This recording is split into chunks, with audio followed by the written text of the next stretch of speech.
Oh my god. Hello! Yo! Hi everyone! Welcome in! I'm hiding because I'm trying to emulate the feeling of a debut because I've never debuted before as an indie. This is very true. This is true and real. So, you know, this is my first ever debut. I'm really shy. I want you guys to be really nice to me. Very, very shy. So, brand new. Yeah, never did this before. Really nervous today. If you could put some of my my Oshi marks in chat, it'd be pretty cool. Not gonna lie. It'd be pretty awesome. Very nervous. Never did it before. Very new to this. So, you know, very, very nervous. Lots of nerves today. Very shy. Didn't even take any shots of whiskey before stream. I think you should be like extra proud of me. Didn't even take any shots. It's a good start to the day. Hey, Mr. Stranger, that's me. Hello, how'd you get that blue name? Who are you? I've never met you before. Are you in Hogwarts? No, I'm not in Hogwarts. This is my regular background. I mean, yeah, you would have never seen this before. This is my background. You can find the credits in my description. Yeah. Look at that. Crazy. Never seen this guy before. Yeah, yeah, it's me. How's the coughing? Still coughing. But welcome in, everyone. Thank you for coming to my debut. I will be intermittently coughing randomly throughout the stream. I'm also going to do my best so that, unlike when I did a corporate debut before, I'll try my best not to swear within the first 3 minutes of stream. Don't know how that would have happened. Who would ever be that unprofessional to immediately swear upon starting stream as a corporate entity? I am a very say-so and clean-mouthed independent VTuber. I think it's time to show myself. Maybe. I don't know. I think it's time. I think it's a good time. You know, some people like to start from the feet, and I say they're freaks! Anyway, I'm gonna start from my head. Hi. Hi, guys. It's me! This guy you've never met before! It's me! Independent VTuber, Kohaku Hyouma. Wow! Oh my god! You imagine that? Oh my god. He's beautiful. I know, right? Oh my god. Glasses fit. What? Because I'm like what? Yeah, I'm a nerd, or because I can't? Because people at Hogwarts are blind? What are you getting at? Beautiful, gorgeous. Wow. Wow. Never seen this man's before. I know, right? It's crazy. Oh, it's him. All right, dude. Hello, new VTuber. That's me. I am new VTuber. Yes, that is me. Fresh for. All right, dude. All right. Dude, we just got here. Can we, come on, give me a second here. Like, pretend it's, come on, guys.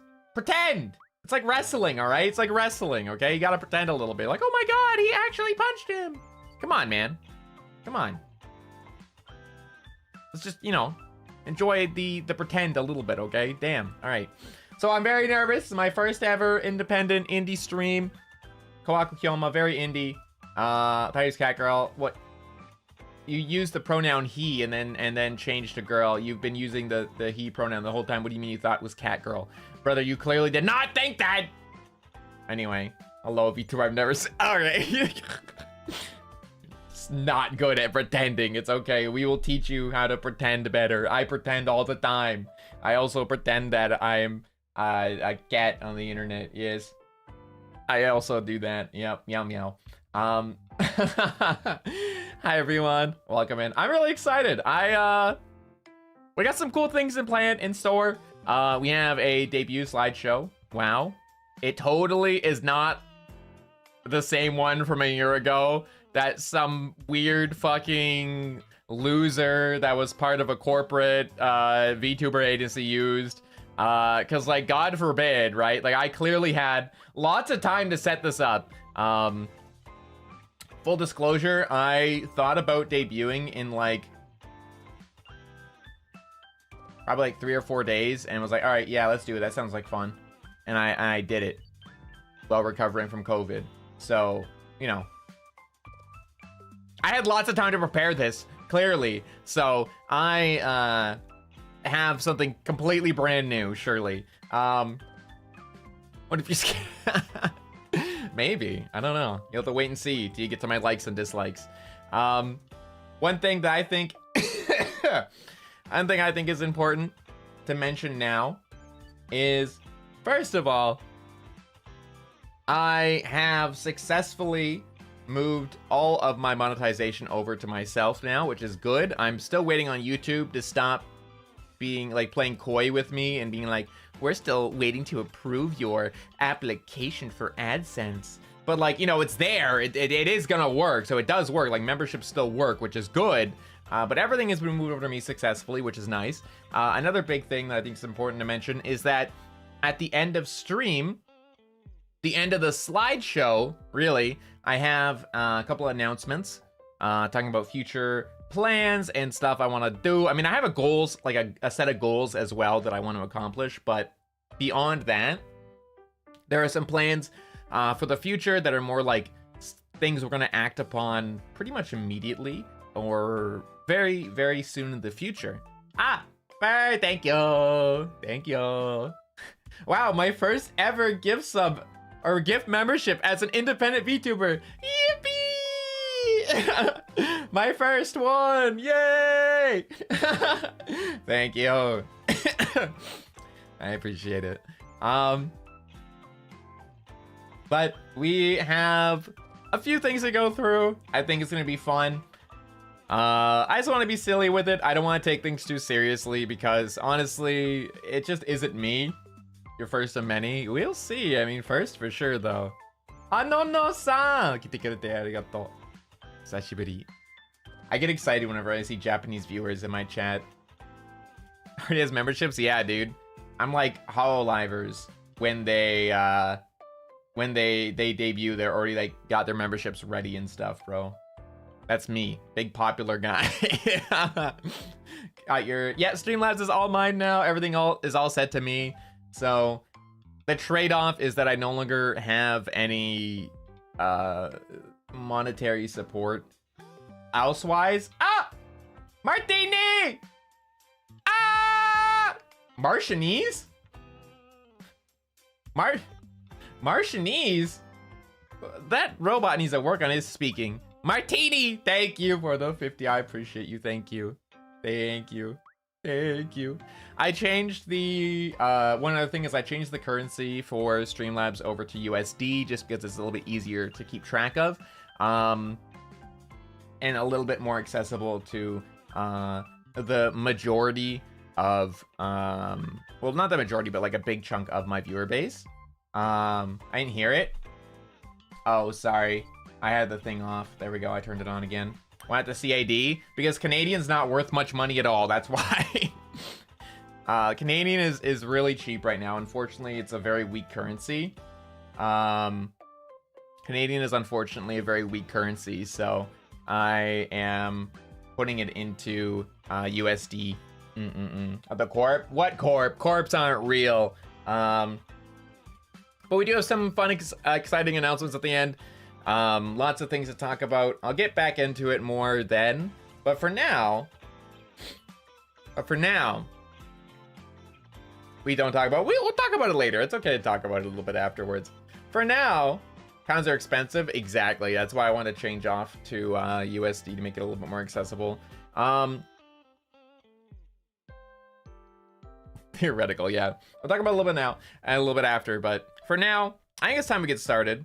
And you know, I said I was really nervous, but I'm actually not all that nervous. You know why? You know why I'm not nervous? Let me move myself over a little bit, be a little bit smaller. Am I in the corner? I'm cornered. Yeah, there we go. You know why I'm not nervous though?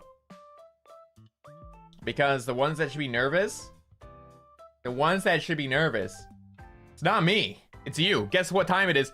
Pop quiz! Canadian measurements, baby! Pop quiz! You remember this from a year and a half ago? You fucking better! You're getting quizzed on it. Pop quiz! You should be nervous, not me. Let's go. Pop quiz. Woo! Pop quiz! Woo! Yeah! Let's go! Pop quiz time, baby. All right, are you ready?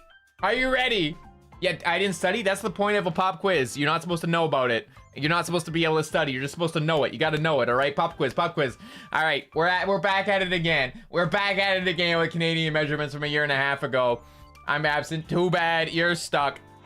You're stuck here, brother. You cannot leave. All right. All right, we're so excited. We are so excited to have a pop quiz. Okay, you're ready, right? All right, so question one. All right, question one. We're measuring speed, okay? We're measuring speed, right? And we're Canadian. So if we're measuring speed, right? What would it be? What would you think it is? What is it as speed, huh? We're measuring speed. What is it? What do you think it is? Huh? Come on. Put your answers in. Yeah. Now, that's pretty easy. You just metric. Kilometers. You're right. You're so right. You're so right. Wasn't that nice and easy? See, the pop quiz isn't hard at all. The pop quiz isn't hard at all. Contributed $23.45 to the guild. Happy debut, Hyouma Kohaku. Thank you. Thank you. Thank you, Joyous. I appreciate it. Thank you.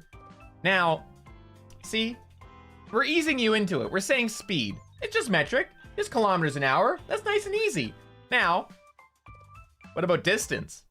If we're talking distance as a Canadian, how do we measure distance? What do you think it is, huh? What do you think it is? Two options? You think there's only two options, huh? You think there's only two options? Oh, that's funny. You think there's only two options. That's cute.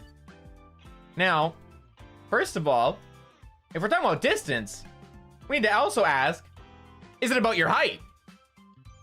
Is it about your height? I don't know, dude. This is more important now. So you would think it would be centimeters and meters, right? But hold on. What if it's your height we're talking about? Now what is it? It's important. You gotta ask these questions. These are important. There's more than two? We're Canadian, Buster. There's way more than two options. All right, so is your height? Uh-oh. If it's your height, I mean, there's multiple options here. So if it's not your height, there's an option. If it is your height, oh shit. No, go back. No, you didn't peek that. You didn't see that. You didn't see that. If it is your height, we use imperial. We use feet and inches, baby. We use feet and inches, baby. If it's your height, it's feet and inches. If it's a long, now it's different again. If it's long distance, is it a long distance? It might be. I don't know. Oh shit, I zoomed. Ugh. No, it zoomed out of where it was supposed to be. There we go. We're so good at this. We're so good at this, guys. We are so good. I had it perfect. Oh, we're so cooked. I had it so perfect. Okay, hold on. Dude, I'm so glad to be an indie streamer now and I don't have to worry about being good at things. God, I'm so good at what I do, dude. This is why I got into a corporate situation before. I'm so good at what I do. Maybe like this? No, not quite. Almost there. Almost there. Oh, a little bit more. Maybe like, looking good. All right, left side, hold on. A little bit more. Nope, that's not it. Hey, oh, a little bit, almost. Oh, the right side needs a little bit more too. Hold on, wait. Nope, not quite. Almost there. Nope, almost there. Oh. There it is. We're cropped again. Yeah, we're so back, baby. Let's go. All right. Anyway, back to pop quiz. Back to pop quiz. Just a moment to let you relax. All right. Is it a long distance? No. But now you have to ask yourself, while it might not be a long distance, is it related to work? I wonder. Let me see. If it's related to work, I wonder. Sears has contributed $50 to the guild. Congrats on the indie debut, Kohaku. Happy to catch it. Thank you, Sears. I appreciate you. Thank you. If it's related to work, I wonder. If it's not related to work, it's metric. But if it is related to work, we use imperial. Why? Because we fucking hate ourselves. That's why. Yep. Oh, You said it is a long distance? Okay, that's metric. As long as it's not about work, it's metric. Yep. All right, next question. Next question. Oh boy, the temperature in Canada. Next pop quiz question. Ryan, I'm picking you. Your hand's not up. I'm ready. Temperature. What are you measuring? We're measuring temperature, Ryan. What do Canadians use? What do they use? If we're measuring temperature, Ryan, what do we do? Kelvin, that we died. Well, not really.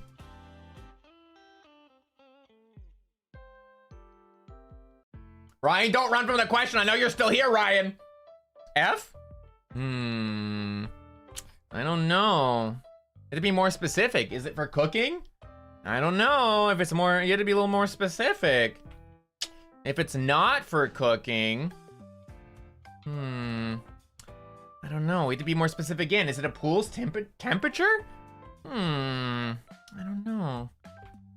What if it's not a pool's temperature? If it's not a pool's temperature and it's not for cooking, it's Celsius. Yay! Oh man, it is for a pool's temperature. I guess it's Fahrenheit. Oh, you said it is for cooking? I guess it is Fahrenheit, because in cooking we use Fahrenheit. Why? Because we hate ourselves. All right, time to calculate mass. Are you guys ready to calculate weight? Oh boy. Is it your weight? I don't know. Well, if it's not your weight, we might just use, I don't know. Not quite sure yet, because we can't tell if it's really heavy or not. But what if it's like really heavy? What if it's like really heavy? I don't know. Well, if it's not really heavy, we're gonna use pounds. We're gonna use pounds. We're gonna use the imperial pounds. Yep. Oh my God, wait, it is really heavy? Guess we gotta use kilograms. Oh, we're talking about your weight? We're gonna use pounds. Time to calculate volume, guys. Are you ready for the pop quiz? Time to calculate volume. Yippee! Is it for cooking? How much sugar are we talking here? If we're talking about cooking, I mean specifically for cooking, surely we use cups and spoons. Yep, we use cups and spoons. We measure in cups and spoons. Yep. Is it not for cooking? Oh, we use the metric system.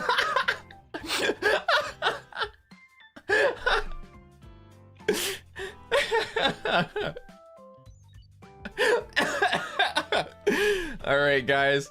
Pop quiz over. Pop quiz over. Thank you for participating in my pop quiz. And this is why I said I was not nervous. I was not nervous for my debut. In fact, you guys should be the ones nervous because I gave you a pop quiz immediately. Thank you for participating in my pop quiz. I appreciate it. Thank you. Thank you very much. 18 months, that's crazy. I'm debuting today. How could that be possible? That's crazy. All right. Excuse me. Sorry about the cough. I cannot help it. I cannot help it. All right. Enough of the debut. Wait, no. Enough of the pop quiz. I read the word debut that Cyro wrote. My bad. No, the debut is still happening. Enough of the pop quiz. Guess what now? Oh my God, I deleted things underneath this. How did I do that? Oh, Jesus Christ. Hold on. Go back. Oh, Lord. Oh, Lord, have mercy. Oh, Lord, have mercy. There we go. Oh, Jesus Christ. This one. There we go. We're so back. All right, we're so back. Okay, we're so back. All right, guys. Awesome. Nothing bad has ever happened on an indie debut. Wow, bio, that's crazy. Did you guys know my name is Hyouma Kohaku? And it's actually, my first name is Kohaku, but my last name is Hyouma, but in a Japanese written sense, it is Hyouma Kohaku because normally you would read the last name first. And that's how it's written in the kanji as well. My birthday is February 22nd, which is Neko no Hi, or Cat Day in Japan. Why isn't it Tiger Day? I don't know. It's just how it is, man. I didn't choose my birthday. I didn't choose my birthday to conveniently be, you know, not the same day or same month as any of my gen mates. Gen mates? What are those? I don't have gen mates. I'm an independent VTuber. Who would ever pick their birth date based on other people's birth dates? You don't get to pick your birthday, silly. Also, Mar, thank you for the member. Yippee! Thank you. You don't get to pick your birth date. I would never do that. I was born when I was born. Whoa, height 181 centimeters, 5'11". Whoa, I'm so tall. It's almost like there was false propaganda saying I was only 175 centimeters tall before. Wow, that's crazy. Imagine false propaganda. Imagine not being allowed to be any taller than 175 centimeters for any reason. That's crazy. I wonder why. I wonder who would deny me 6 more centimeters of height. Why? Why was it important not to give me my 6 centimeters of height? Who would take that away from me? Who would do that? Why would somebody take that from me and make me the shortest in my corporation? And the shortest in my second generation corporation that I'm not a part of because I'm an independent VTuber. Why would that ever be a thing that happens? Languages, Canadian. Yes, very funny joke. Let's get it all the way. Ha ha ha. Language, Canadian. Yes, ha ha ha. I want you to know I'm Canadian, okay? I'm Canadian. I speak English and I speak Japanese. はい。日本語も喋ります。はい。なんという。ねえ。まあ、漢字うまく読まないけど、喋るだけなら、なんとなくできます。はい。So French too? No. I dropped out of French class in high school. No. I do not speak French. My French is bonjour, comment ça va? Ça va bien? Ménage et toi? That's it. But I speak English and Japanese, yes. Canadian phrase. Canadian phrase, okay. Let me think. What's something very Canadian? Hey, bud, want to head out to fuck. I stumbled because now I'm trying to speak Canadian and I'm stumbling. Hey, bud, want to head out to Timmy's, get a double, eh? Make sure you're putting your toque. It's pretty cold out there, eh?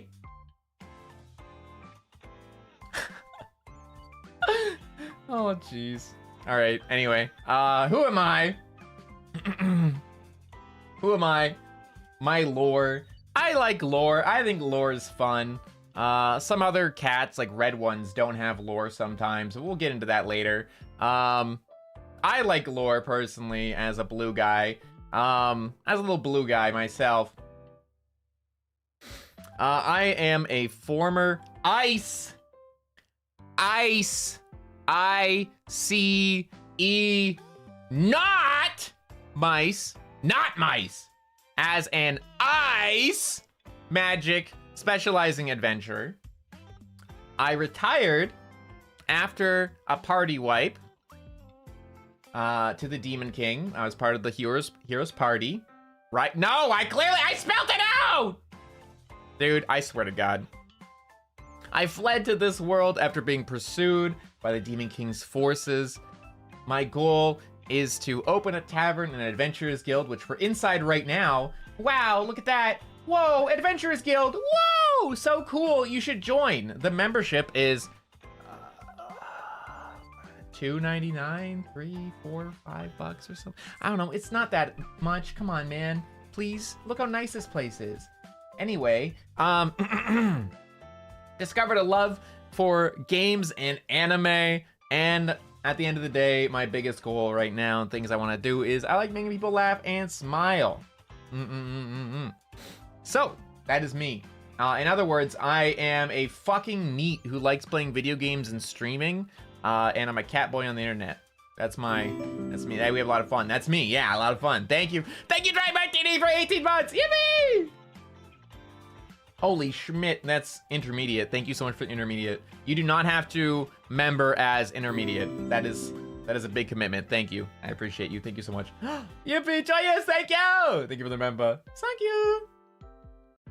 Oh my god, what does the kanji mean? Wow, you had a pop quiz? Now I get to teach you instead of just giving you a pop quiz. Isn't that fun? So, what does the kanji mean? Right there, you see that kanji, the funny squiggly lines? Whoa, that's cool. You know, I personally can't read kanji. You know what I can read though? Those kanji. You know how? Because it's written right there, and I'm gonna teach you right now. See that?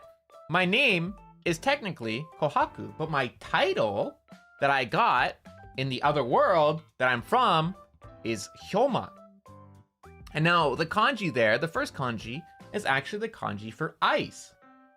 And the second kanji there is actually the kanji for devil, but it can also be part of the kanji for the word magic. So Hyouma actually translates to ice devil or ice magic. And that was the title I was given, the Ice Devil. Because I am so good at ice magic. Wahahaha. Seer, thank you for the member. Thank you. I'm so professional that I thank people immediately in the middle of my debut. And my actual name, my given name is Kohaku, which is right there, those two kanji there. So Kohaku is actually the kanji for amber. And in the past, it was thought in, I believe it was Chinese folklore or Japanese folklore, but I believe it was Chinese folklore, which is where kanji originates from. It was believed that the way that amber is formed is when a tiger dies, and that is the remnants of its soul. The beautiful amber gem is the remnants of a tiger's soul. So it was sought out as a very powerful gem back in olden days, used for medicinal purposes and also just to show power and wealth, because you had the soul of a tiger. That's what an amber was back then. That's what it was thought of. And in my case, though, not only is it tiger, but it actually is also in a very liberal way. Right there on the bottom, you can kind of see in the second line there, it's pretty much the same kanji, just missing that kind of like the almost like the e's back to back, the back to back e's there at the beginning. It actually is white tiger. The second kanji there in on the second line is shiro, which is white, and the first one is the one for tiger, so white tiger. And also, if you add the king kanji to the front of it, it can mean amber. So I not only am I the white tiger, the ice devil white tiger, I'm the ice devil white tiger king. That's me. Very cool. Yes. It's written differently, but it is pronounced the same as me. I'm Kohaku Hyouma. It's me. Yay! Isn't that fun? Isn't that a fun, good time? Wow. Isn't that cool? I taught you all about me. Yeah. Actually blue, as me. He's royalty. Nah, bro, I'm not royalty. It's just more like of a power thing than a royalty thing. It's like powerful as a king. Because that was the level of ice magic. Yeah. Sisume, thank you for member. Thank you. Ultimate Chunin title. Yeah, it is, dude. It's so good. Isn't it good? It's so fucking good. I love it. You know, if I were to have made this name up, which I didn't because it's definitely my name. I took a long time deliberating on it. I wanted something to do that would describe my background and also just me as Kohaku. And when I came up with it, I was looking through a bunch of different names and things that I thought could fit me well. And I was, or if I would have, if I, you know, made my name up, but I didn't because it's my name and that's, you know, I got given my name and I totally didn't make it up. But if I were to have made it up, I would have been talking with a bunch of my Japanese friends who are very knowledgeable on kanji and like nerdy kanji, to look for a name that I thought would fit really well for my character and the idea I had for him. And after describing in Japanese the idea I had for my character, or if I did it, that's what I would have done. We came up together with these kanji to make Kohaku Hyouma, which is what would have happened if, you know, I were to make my name myself, but I didn't because it's my name and I was given it at birth. Yes. And my birth date is definitely February 22nd, not my choice because I was born, you know, it's not my choice to have made my birthday February 22nd so I could not have a birthday on the same month as any of my gen mates, because what are gen mates? I'm an indie streamer. Nato, thank you for the membership. Yippee! Yeah! Yippee! All right. Excuse me. Which you didn't. Yeah, I totally wouldn't have done that. Yeah. VTuber. Yeah. Exactly. But going on to the next little, we'll have like a little Q&A thing at the end, by the way. We'll have a little Q&A thing at the end because I think that'd be fun to do. But for right now, we're just gonna yap here and keep things going. Hi, Revea. Hold on, let me throw something. I need to throw something blue at the dragon lady. There we go. Become blue. Become birthday twins. Yeah. Dude, if I became birthday twins with someone who is a gen mate of me, which I wouldn't because I'm an independent VTuber, that would be so fucked up. You know how hard it was to find a date that didn't coincide with anyone else's like days that they had picked, or any holidays, or any like debut or anniversary or half anniversary days? You know how hard it was to find a day that would work well? That's crazy. Isn't that crazy? And like, you know, only was it hard to do that, but it was also really difficult to find a day where I could still have the same, if for some reason my birthday wasn't actually February 22nd, it was also hard to find a date that would happen to be where I could happen to be the same star sign as my actual birth date. You know, a Pisces. Pisces is pretty cool. I mean, that's pretty cool. We'll get into that later, maybe. Anyway, on to the next slide as independent VTuber, Kohaku Hyouma, brand new indie VTuber, never before seen, very cool. We're going on to my dun-da-da-da, and don't skip ahead. My likes and dislikes, we're gonna go through them together, okay? We're gonna go through them together. I have likes, I have dislikes, and you're gonna learn a lot of them. Yup. So my likes, I like food. Food's really cool. Astrology girly? No, I'm not. But some people are like so into astrology that they're so good at it, they can be like, you're a Pisces. And I'm like, what? How do you know? Right? And it's like, how do you fucking know? And it's like, in fact, all they did was like peek my Twitter to find out when I was born. But like, sometimes they know, and it's weird. And so I didn't want to get caught, right? I didn't want to get caught, you know? I didn't want to get caught out. So I was like, all right, I'm gonna make sure I'm the same star sign no matter what. My likes, food. I love food, dude. I love cooking. Not only do I love like eating food, but I love cooking food. My favorite foods are probably, I'd say if I had to pick my favorite food, I had it like easily like off the top of my head, I'd say definitely medium rare steak. Third line. Hey Lily, we're not on the third line yet. You stop skipping ahead.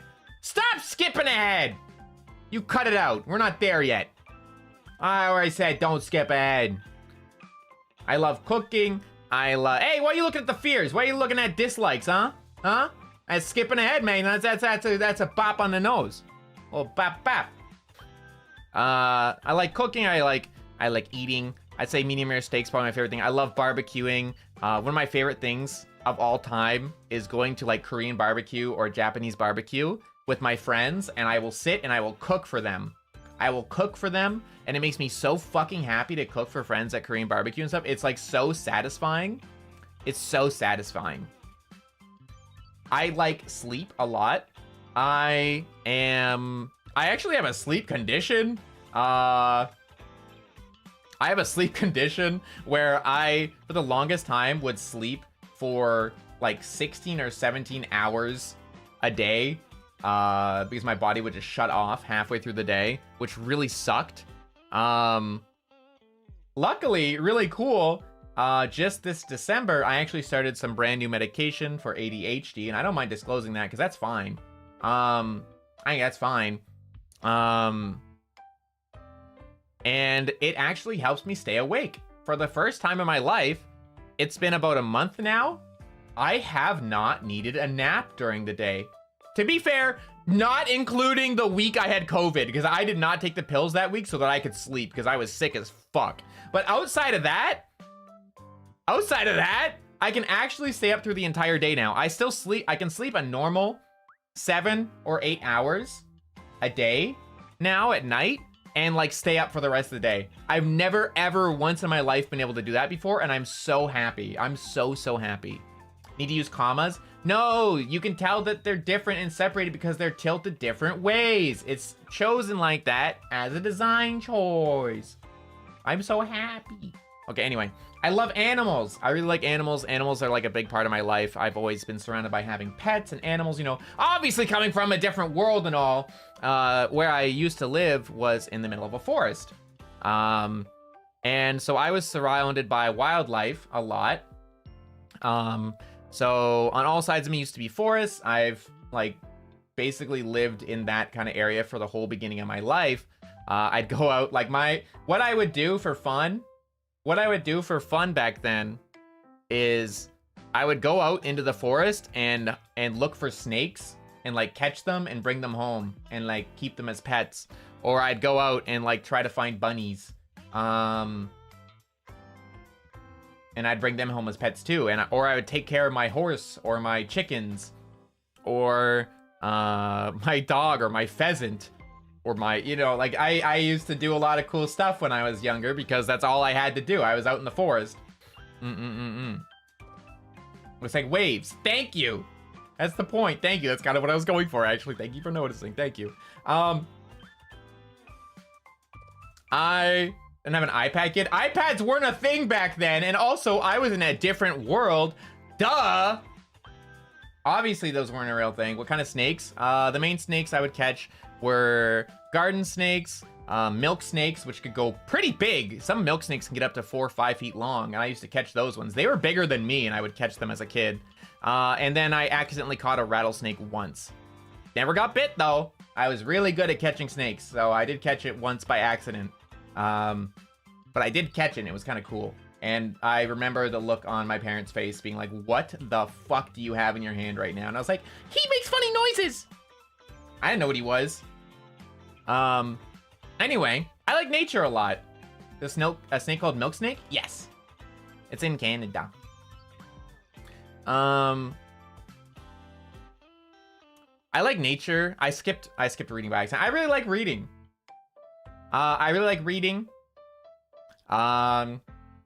I read a lot. I used to read a lot more like novels when I was younger, but now I read a lot more visual things like manhwa and manga. That comes from realizing that, wow, I have aphantasia. That's crazy. I didn't know, you know the phrase, picture it in your head? I didn't know that was like a real thing that people could actually do. I didn't know you guys could actually like picture things in your head, like rotate the apple. I didn't know that was a real thing. That's real? I didn't know that. What? And so I always just read books without knowing that that was a thing people could do. So when I close my eyes, it's nothing, dude. I can't picture anything. I always thought that was just like a phrase. I thought that was just like a phrase that people would say, right? But it's a real thing that people can like picture things in their head. And I was like, holy shit, that's crazy. So I kind of switched over to reading more visual things like manhwa and manga. And I really enjoy it a lot. Yeah, I can't do that at all. I can't picture anything in my head at all. Not at all. Not even a little bit. I close my eyes and it's black. There's nothing. Like if I think in my head, there's like like I don't hear anything, but like I know what I'm trying to think, but there's nothing, right? But anyway, as far as reading, when it comes to manga and manhwa, I really like comedy, romance, mystery, supernatural, or like horror adjacent things. I like isekai, fantasy. I don't know. I'm very like slice of life. I like a lot of different stuff. I like just reading in general. I really like nature. Like I said, I grew up around nature. Nature is really important to me. One of the things that I love doing is nature walks. I love going out and walking in forests. I'm very fortunate that I live in a place that's near a lot of forests, so it's very easy for me to wander around, just like go for a walk in the forest. It's really nice. I find it very calming. Nature in general, not only just forests, but there's lots of like hills and valleys, waterfalls, beaches. Canada's a really beautiful place. I'm very fortunate to have stumbled into this place after I left the other world. I am a big fan of gaming. Wow, who would have guessed? I love games. I love video games a lot. My favorite genres, I'm very much a variety guy myself lately. I do like a lot of competitive games, but I've recently found or discovered my love for single player games. I'd say definitely though my favorites are, I do like shooters a lot. I like strategy games. I like RPGs. Recently, literally on the New Year's Eve, we finished off Yakuza 0, and it was so exciting to finish Yakuza 0. It was awesome.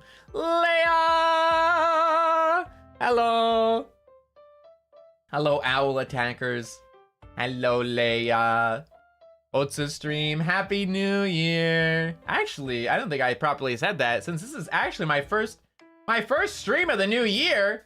Happy debut day as an independent VTuber, and also, Happy New Year!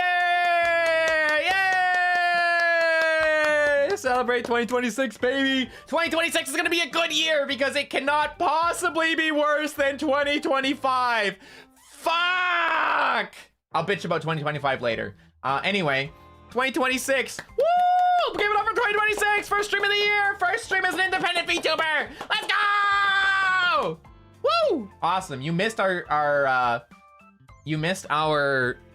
Canada pop quiz. You're lucky. You're so lucky. But welcome in. Welcome in, everyone. 2026 is gonna be a good year, dude. Unironically, I think 2026 is gonna be a good year.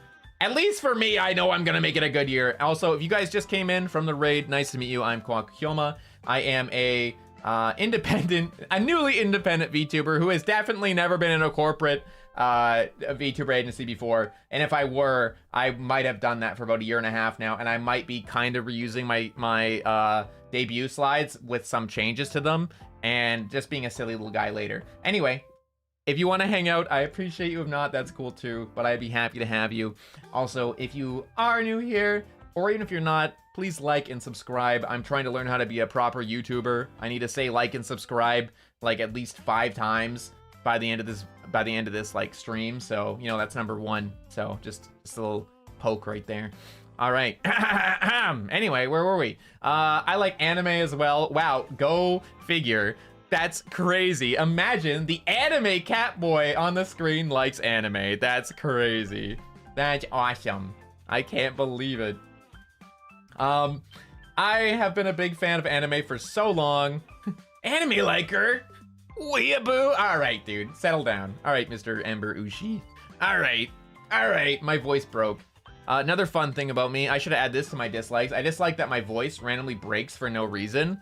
Randomly sometimes, even though I haven't been in puberty for probably a decade and a half, or a decade or so. Like, I feel like I finished puberty early, and even then, my voice still breaks all the damn time for no reason! Makes me so sad. Anyway, one day I'll hit puberty and grow to being 6 foot, and my voice will stop breaking. I like anime a lot. I've watched a lot of anime. I've been watching anime for probably about 13, 14, 15 years now. Oh shit, no, it's 2026. About 16 years now I've been watching anime. Like, properly watching it, not just like catching a random episode of like Pokemon or Inuyasha on TV on like the Cartoon Network or something. But like properly watching a whole series probably started in, I'd say, 2010. Been watching for a long time. My anime list probably has about 600 to 700, I think 600 different shows on it now. What are you watching? We'll go over that another time. We have a Q&A thing after as well. First time chatter here. You say that, but you're blue. Rubs my chin suspiciously at Tsurugi Nen, who is a good singer that you should check out. Speaking of good singers, remember how Leia rated earlier? Go check her out too. She's a great singer. Anyway, without getting sidetracked, I love VTubers. VTubers are a love and a passion of mine. I genuinely love them so fucking much, dude. I love VTubers.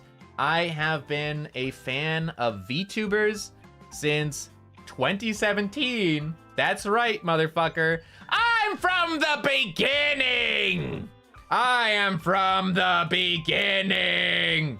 I've been around forever, dude. It's awesome. I've been around for so long, and I love VTubers, dude. I have been watching VTubers since the dawn of time. I originally started interacting with VTubers in about 2018. I've liked VTubers for so long. My first ever Oshi graduated in 2018. My first ever Oshi graduated in 2018, dude. Hate my fucking Chungus life. I started interacting with VTubers, like actively interacting with them as a fan in early 2018 when back in my day, PUBG was the biggest thing ever. Who is your Oshi? Her name was Inari Kuromu, or Oinari Kuromu, she was called also. Yeah. So she was Inari Kuromu, but Oinari Kuromu. She was part of Anemare, which is now Nanashi Inc. She was a red and black Fox VTuber, FPS gamer. She has reincarnated, which is awesome, but even then, it's still, that was like my Oshi, and that was my getting pulled into VTubers days. Because I was very into, excuse me, I had to throw a wrench. I was very into PUBG, and I kind of got pulled in with from Japanese friends, because PUBG is also where I learned Japanese from, unironically. I'm like going on a tangent a bit here, don't mind me. But I first got introduced to VTubers, like streaming VTubers, from Japanese friends who invited me to play in some of the Japanese VTuber custom games. And from there, I kind of just fell in love with VTubers and started interacting with them, and I was like learning the language and playing with them, and I fell in love with them. Maybe if I were to have had another, maybe if I were to have had another life at one point or another, I might have started streaming as a VTuber in 2019, if, theoretically, and maybe I did that on YouTube in Japanese only, to practice the language. And then maybe if I had another life, which I don't know, maybe I did, maybe I didn't. I'm a cat, cats do have like 9 lives and all. I'm a tiger and all. I might or may not have started streaming in 2020 properly in English on Twitch. It could have happened. It could have. I mean, it might not have. It might have. It might not have. But I'm Kohaku Hyouma, so and that's me. That's it. Anyway, going ahead. Pretty self-explanatory ones, I think, for my likes. I like brats. I think brats are great. I think brats are funny because brats and banter go together so well. I love brats. I think brats are so funny to interact with in general. Like, a lot of my favorite VTubers are bratty in general. Like, I like Kobo. I like Lapurasu recently. Like Miel. She's a brat. You guys like to say Miel's not a brat, bro. She is a brat. My little sister. I do like brats. They're great. I love banter. Banter is an awesome thing. For me, I've always really loved banter a lot. For me, one of the biggest things that I'm super excited about, for some of your ears perked hearing brats, yeah. I love banter. Banter is super fun to me.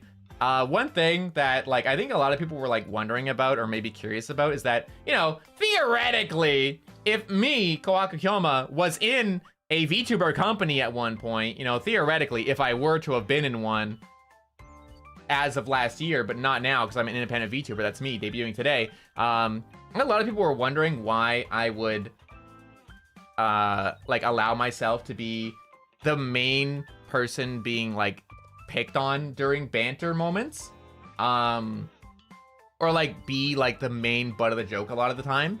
And the reason for that, and I think I've explained it before, or, I would have explained it before if this ever were to come up, but it didn't because I'm independent and I'm streaming for the first time today. I like banter, and the thing is, I know I love banter, and I also know that bantering with friends or other VTubers, I know for a fact I will never actually get offended or take anything said, like, to heart, and get offended by it. Or like, I'll never be that person who like is in bed at night and be like, what if they meant it?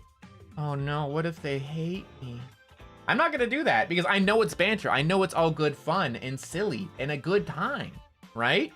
I like that because if I can make someone comfortable enough that they will like jokingly insult me or like, you know, playfully do some punches at me, that makes me so happy because that means they are so comfortable with me that they know I'm not gonna get hurt by it. They know that we can just be silly and have a good time. It makes me so happy because it means that I've earned their trust to a certain extent. And I feel like that level of friendship is above like a regular level of friendship. And it makes me really fucking happy. Also, Azaria, welcome in. I saw you there. I wanted to say hi. I do try my best to say hi when I see friends. Sorry for interrupting my stories and shit. And sorry for not properly acknowledging everyone in chat either at the moment. I plan to do that at the end of stream. So please do wait for the end of stream because I do have some announcements and I can't wait to tell them to you. But I want to yap a little bit and I'm trying to kill time because I like yapping to you guys. I love banter. I think banter's great. I don't mind being the butt of the joke because it just means that I can like bump back. Because if they bump me, that means they're more than comfortable for me to bump back and that makes me happy. I love communication. Wow, imagine that. I love communication. Communication is the best thing ever. You know why communication's good? Because you fucking communicate and you don't hurt people's feelings and they don't bottle things up and you talk. You speak about it like adults. Ah! Imagine being an adult and being like, hey man, I didn't really like that thing you did. And they're like, oh, okay man, no worries. Thanks for telling me. Now I won't do that thing around you anymore. So it won't like, you know, you won't feel uncomfortable. It's like, thanks man. And then you continue being friends. Wow, that's crazy. Imagine that. Imagine just talking and communicating like actual fucking adults instead of being like little like stupid dummies and you're like, oh man, I really didn't like that thing they did today. I'm not gonna tell them or change anything about it. I'm just gonna let it bother me until I gradually start distancing myself and disliking them. Talk! Speak with your friends! Speak with your friends! They're your friends for a reason. And if they don't like the fact that you're like, hey man, I'm uncomfortable with this, and they're like, oh, well, I'm gonna keep doing it anyway, then they're a bad friend and you have all the right to leave them and stop being friends with them. But if they're your friend and they are a good fucking person who is worthy of your time and your appreciation, they'll be like, oh, no worries, man. Thank you for telling me. I really appreciate you telling me that. Thank you for talking to me and communicating with me properly. This goes even double for fucking partners or workmates, anything, dude. Just talk. Just talk. You're not gonna get hurt. It's okay to speak to people and tell them what you like and what you don't like. Wow, I like doing this. Wow, we should do this thing more often because we're talking. It's so good. Speak. Just speak. It's so important. I know people can be shy. Look, and I'm not gonna blame you if you're a shy person. I understand. It's okay to be shy. It's okay to be like a little bit scared of reaching out to people. It's a little bit okay. It's okay to feel even uncomfortable or scared of, say, for example, confrontation. But the thing is, at the end of the day, you need to do it. Even with anxiety, you have to do it. You know why? Because it's only gonna make things worse if you don't do it. It's only gonna make things worse. It'll never improve. And even if you are scared, if they react in a negative way to you voicing your concerns or things that make you comfortable or uncomfortable, they're not a good friend in the first place, and you should move on and find someone new who won't disrespect you and your feelings because they're valid. It's valid. It's okay. Anyway, I love communication a lot. Sorry, I had to rant. I really love it a lot, and it's really important to me. I like music. On a lighter note, I like music. Music's good. I like music. I like pretty much all music, I'll be honest. I think most music, if any, like if not everything, I feel like music is such a amazing thing that can connect people beyond languages and beyond like liking just a single genre. Like something beautiful can be beautiful no matter what it is, dude. Like, sure, I'm not gonna go to my way to listen to opera, but recently I met a VTuber on GTA VTRP that I was a part of as definitely independent VTuber Kohaku Hyouma or Ralph Garfield, that is a fucking opera singer, and her voice is so beautiful. It's amazing, dude. It's amazing. Even though I'm not particularly into opera, they're a phenomenal singer, and it's so beautiful to listen to. Like, I'm not gonna go out of my way to listen to opera, but if I can hear it and it's beautiful, it's like, damn, that's so good. If my own choices, though, when it comes to music, my go-to music that I like listening to, though, is definitely, like, I like rock music. I like alt rock, I like heavy metal or metal rock. There's any kind of thing. Estrella, yeah, Estrella, that's exactly who I'm talking about. Estrella, yeah, that's who. She was playing the penguin who asked out Ralph on the last day to prom and then cucked him.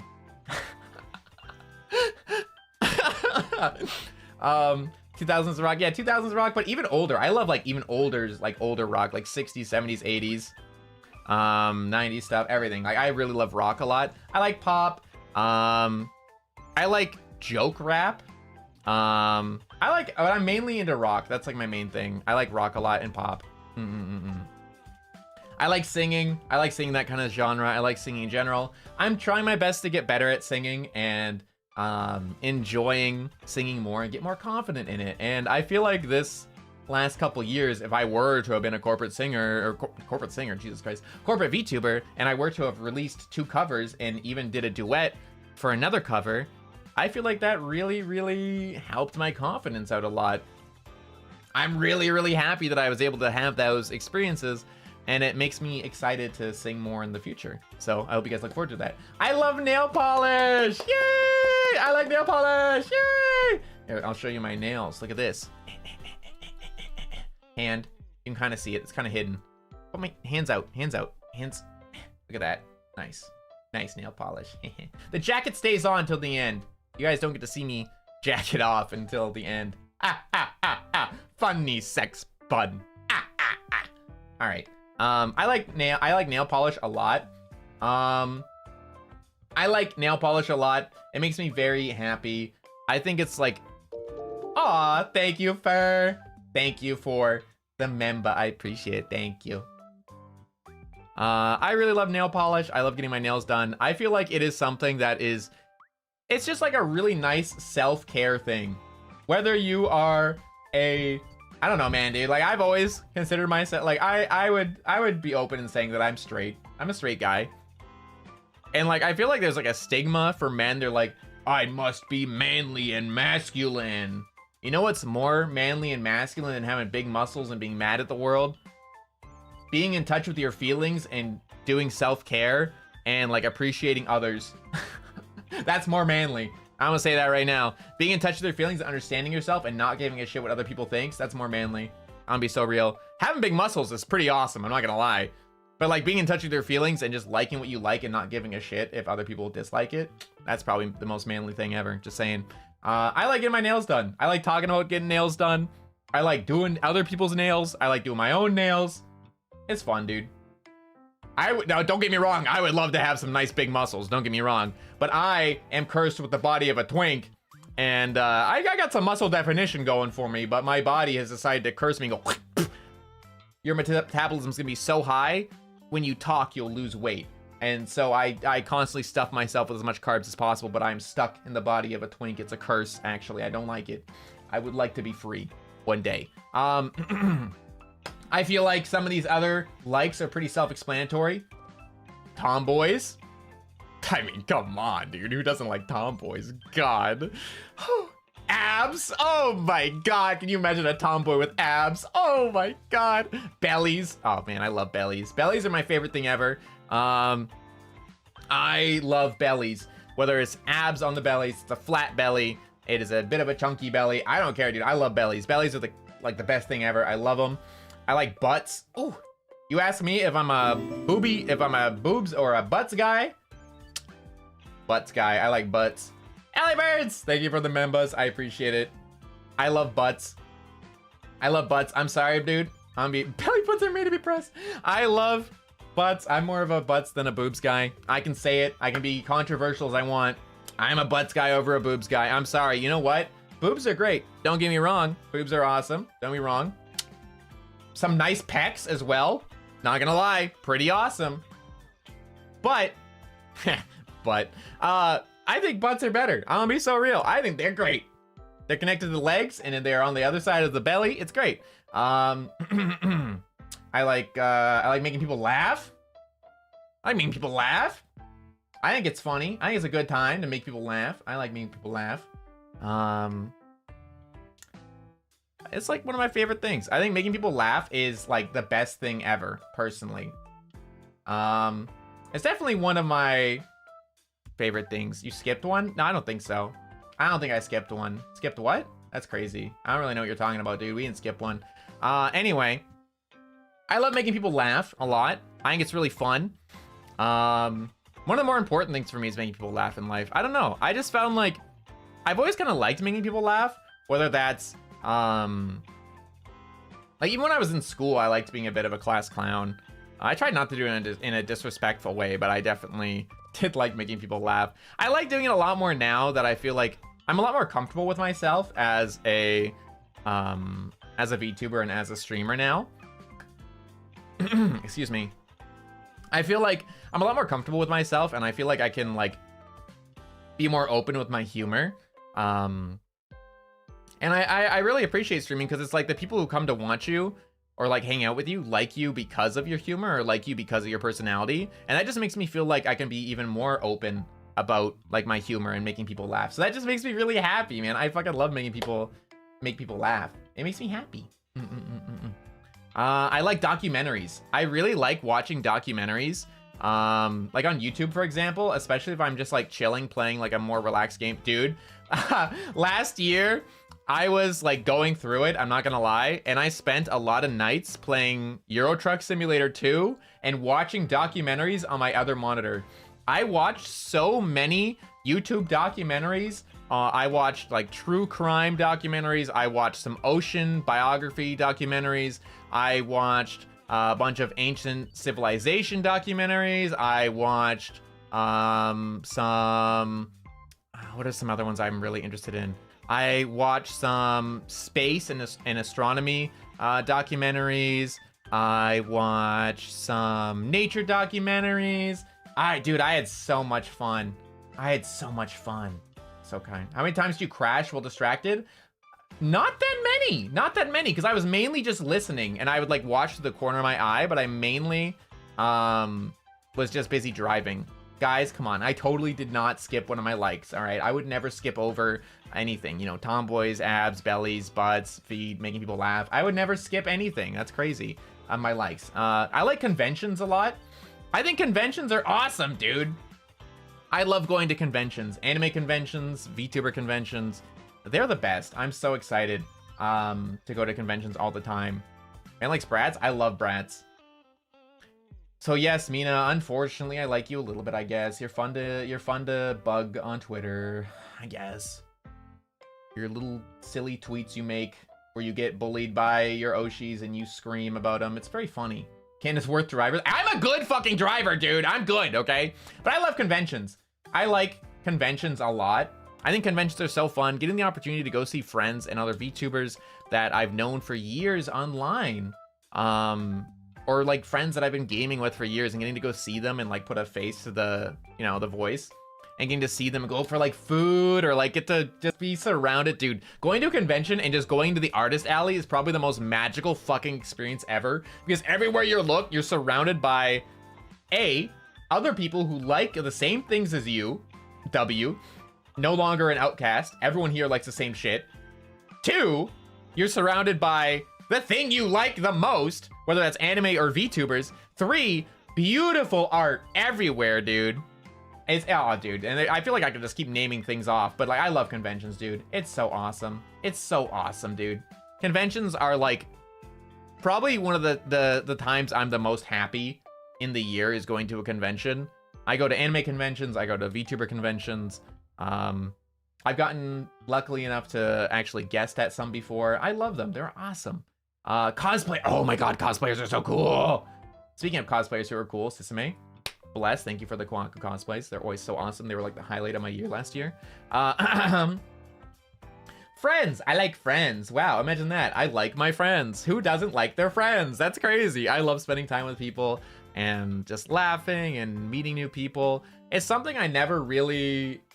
Modest cool. Thank you. I never really I don't know. I had a really hard time when I was younger connecting with people because I said it before, like I had a really bad time with my sleep condition. And when I wasn't suffering my sleep condition, I was focusing on sports. I was really, really big into soccer. And if I wasn't focusing on that, I was working.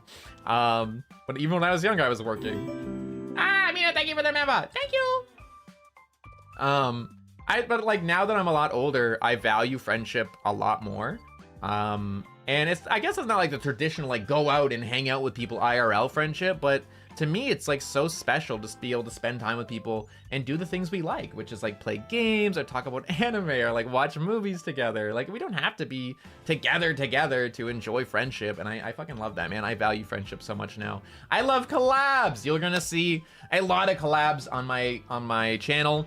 I know a lot of people do prefer like a lot of fans of VTubers do tend to prefer watching solo content, because in solo content it's much easier for the streamer to interact with chat, and I get that. I love interacting with chat, don't get me wrong, I love doing it, but dude, collabs are so fun because like I said, dude, I love banter, and a big part of my humor, which ties back into making people laugh, a big part of my humor is a lot of back and forth and a lot of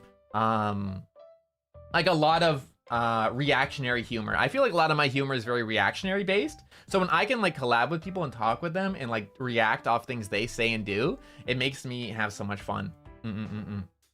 I like drinking. I like having a little sippy sip once in a while. I don't drink as often as I'd like to. Speaking of, you know, bottoms up, as if I'm drinking a drink. I'm having tea right now, but bottoms up.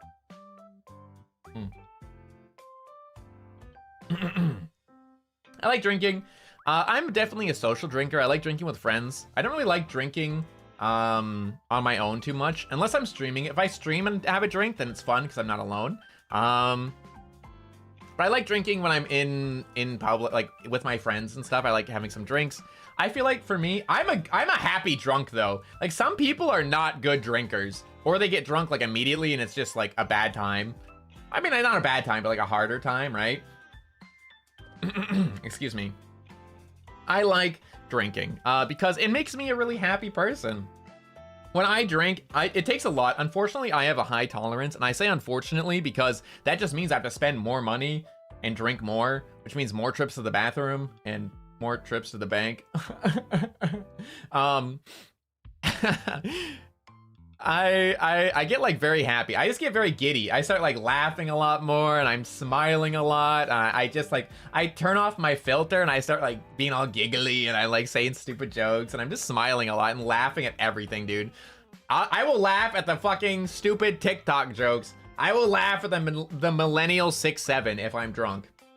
You say 6'7" to me now, I'm just gonna look at you like a disappointed dad looking at your report card. But like, you say 6'7" to me when I'm drunk, I'm like, ooh. I'm stupid when I'm drunk, dude. I love it. I think it's fun. Everything is just amusing to me. I like fantasy. I like fantasy stuff a lot, whether that is just as a genre in like movies or games or anime, or even just like real fantasy stuff, like where that's in books, or like even like the fantasy of like, I almost tie like fantasy in with like medieval times a little bit, because it kind of goes hand in hand. I love that kind of stuff. Gen Alpha. I don't know what they're all called, man. I don't know. I like tournaments. Tournaments are really fun. I like not so much watching them, but I love participating in them. Like when I was younger, I was in a lot of sports tournaments for soccer and for martial arts. And later in life, I've been in a lot of gaming tournaments, which, you know, if I were to have had a different life at some point, maybe I would have a different indie life at some point before I was Kohaku, which, you know, wouldn't have happened because I'm Kohaku. I was born as Kohaku, whose name was Kohaku that I didn't choose myself on February 22nd, that I didn't choose that date. I was born that day, you know what happens. Anyway, as Kohaku. But if I were to have had another life where I was, you know, gaming and VTubing and streaming, I may have participated in tournaments before. Like, say, for example, I had played in and won a Fall Guys tournament at one point, maybe in 2022, where I actually was able to win like $4,000. Or I was able to participate in other tournaments like Apex ones, or recently we did one in Fortnite last year. We do like tournaments in like all different games. I did a tournament before in a game called Omega Strikers and won some money in it as well. I love tournaments because I feel like tournaments bring out the best in my motivation personally, because like a tournament is so cool, dude. It's so fun because it's like all these people who are like working really hard to like be good at something, and it's like, oh man, it really just boosts my motivation to like practice a game and really like try to lock in. It just it makes it. I love the atmosphere of tournaments, even if I don't do good, dude. Like I felt a little guilty recently we did an Apex tournament and I got washed and I felt bad a little bit, but I love it, dude. It's so fun. Like I'm not good at Apex, but like getting to practice it and feel like get the intensity of it and like getting to participate in the tournament, oh, it was so fun. It was so fun. I love it. Despite liking a lot of like friend time and convention time, stuff like that, I do also really value my alone time. I like being able to just like relax and chill on my own. I like having time where I can just chill and read, or like lay in my bed and relax, or go make myself a cup of tea and just sit on the couch and just or like I said, I like doing nature walks. So going on like a nature walk on my own is awesome. I bet you like that alone time. All right, dude, don't be dirty. Hi, Pyro, welcome in. I like streaming. Wow, go figure. That's crazy. Me, a VTuber, likes streaming? Wow, imagine that. Like I said, if I were to have another life, maybe I started streaming in 2019. In Japanese to learn how to speak the language. Wow, maybe I started streaming in English in 2020 and I did it for a living for 4 years straight before becoming Kohaku. Who would ever do that? Not me. I'm Kohaku. Definitely wouldn't have been doing this for a year and a half as Kohaku already as a corporate VTuber, because that's not me. I'm an independent VTuber debuting today. I love streaming, dude. Streaming's so fun. I love it. I like rollerblading a lot. I really like rollerblading. I think a lot of people like biking more. I'm a rollerblader. I like to rollerblade. I find it very fun. It's very satisfying for me. Ironically though, I'm not very big on ice skating. As a Canadian, even. So even more ironically, I'm not big on ice skating, but I really like rollerblading. I find it very fun. I like holding hands. I like holding hands. Holding hands is nice. Holding hands is nice. Normalize holding hands with your friends. Normalize holding hands with your friends. Holding hands before marriage, yes, especially before marriage. I love holding hands. It's such a nice feeling. It's just like a nice connection feeling. Like linking arms or holding hands when like going out like to hang out with friends and stuff. It's such a nice feeling of connection. I really like it. I like holding hands a lot. I think it's important. And for me, I personally take very good hands. I take very good care of my hands because, like I said, I like nail polish. Like right there, the second line. I like nail polish next to my ear. I like nail polish. I take good care of my hands and I make them look really pretty and nice. I like holding hands. It makes me really happy. I like Japanese as a language. I really like it. I am a tiger, yes. I really like Japanese as a language. I think it's really fun. I like speaking it. I like learning it. I think the way that it is spoken, like the intonation on it is really fun. I like the different dialects. I find it really fascinating and just enjoyable, like the music and just like how it's the spoken word. So I enjoy learning it and like speaking it myself. So yeah, なんかね、日本語はね、なんか僕にとしてなんか好きなものだね。日本語はなんか喋り方とか、発音とか本当に好き。なぜならわかんないけど、なんかまあ好き。日本語は好き。I like merch. I like collecting merchandise. If I look here, that way, I have a whole wall of VTuber merch, like an entire wall of VTuber merch. I have like a giant 5-foot by 4-foot corkboard wall with like keychains and stickers and charms and badges and stuff all just like stuck up on the corkboard. And then I have a shelf full of like HoloLive figurines and some standees of like other VTuber, like indie VTuber friends. And I have my Miel standee. I have my birthday, I think is this her anniversary or her birthday? It might have been her birthday. I have Miel birthday standee now there. I'm so happy. Doing tricks on your skates? I never really learned how to do like lots of tricks or anything, but more of just like rollerblading as like a passion just around town and stuff.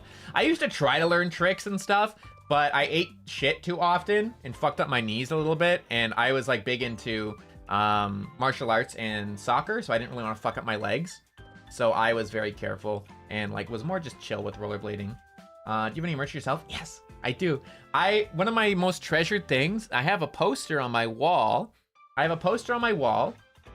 Gifted to me by my model mama, Amon Sensei, who I'll go into crediting later.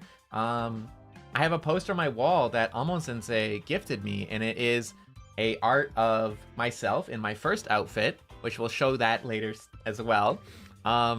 Like kind of just like relaxing and smiling as a poster, and then underneath it is a letter in Japanese, basically saying, congratulations on becoming a VTuber. I hope you have a wonderful time. Hope you have so much fun and make great memories. And it's just like a really, really sweet letter, and I love it. It's my most favorite thing ever. I also have like all my standees and all my other kind of stuff too. Gronox merch, yes sir. I have my collection, but that's my likes. We're going to my dislikes now. I've been spending so much long like yapping. I'm sorry for you guys who probably just want to hear the end of the stream where I'm talking about my announcements, but I'm just having fun yapping right now. I'm having fun. My dislikes. I don't like flying. Flying scares me. I get really anxious when I fly, and I can't sleep on planes. Like, I can fly. I'll be gripping the seat, like the armrests. I'll be gripping them. My knuckles white gripping them. But I can fly on my own. Like last year I flew on my own for the first time to Offkai, and it was a 6.5, 7 hour, 8 hour long ride. And I was awake for the whole time just going, oh, and I tried to sleep. I think I fell asleep for like 5 minutes and got scared awake. Every time I'd fall asleep for like 5 minutes, I'd scare myself awake. I'm terrified of flying. It freaks me out. I get really anxious. I can't help it. It freaks me out. I can do it, but it just freaks me out. I'd rather not, but if I have to, I will. I don't mind. Like, I think it comes down to like, I love traveling as well. It's just like the getting there part I don't like. I don't like AI.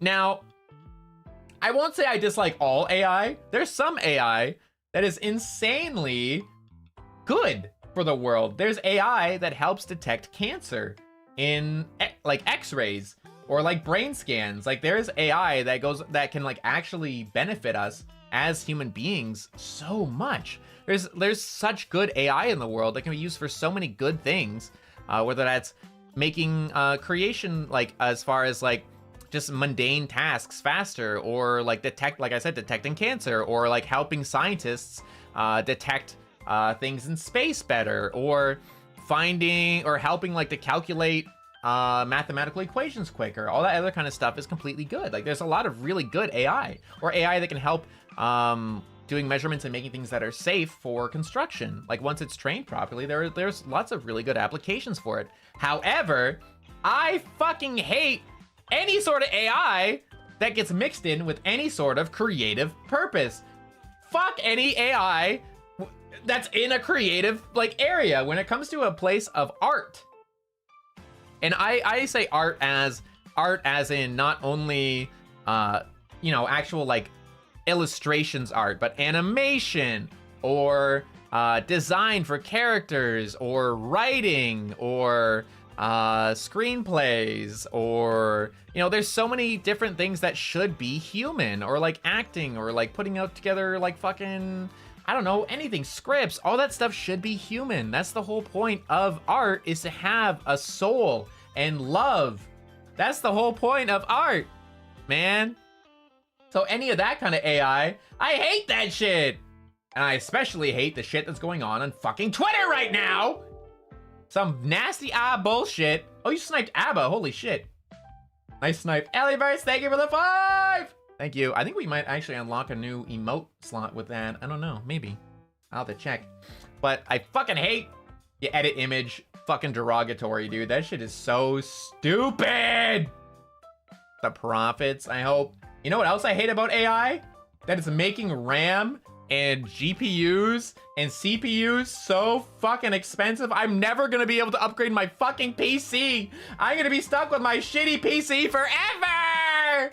It's literally gonna take no time at all, dude. It's literally gonna take no time at all that my computer's gonna be so obsolete that I won't be able to run games and my VTuber model at all. I already have games where I can't run my VTuber model and like the game at the same time, dude. Like when we played Red Dead Redemption 2, when I was definitely not a corporate streamer for a year and a half, I couldn't run my fucking model, dude. Well playing. It's so expensive now. Ugh, it's so crazy. Ugh. Anyway, I hate AI. I hate like the bad reasons of AI. There's a lot of good reasons for AI, like I said, but not very many. I also dislike expectations. I dislike expectations. And specifically for me, this might be a little bit of an odd one, because it really comes down to what you define expectations as. So I'm gonna sip my tea. I'm also gonna take a hit of my inhaler real quick because I can feel my lungs hurting and wanting to cough. There we go. Year and a half, what's he talking about? That's crazy. Bear, thank you for the 18. Holy shit. I am not a big fan of expectations. For me personally, when it comes to expectations, I feel like, at least for me personally, my experience with expectations is, I'd consider myself pretty good at gaming. In general, I would say I have a pretty good sense for gaming. In a general sense, I'm probably above average when it comes to gaming because I've been doing it for so long and in a competitive way that I am pretty good at gaming. Like I have a pretty good sense. I'm pretty quick to pick up games and become good at them. The games I am confident in, I'm like at like the top like X percentile. Like I'm pretty good at games for the most part.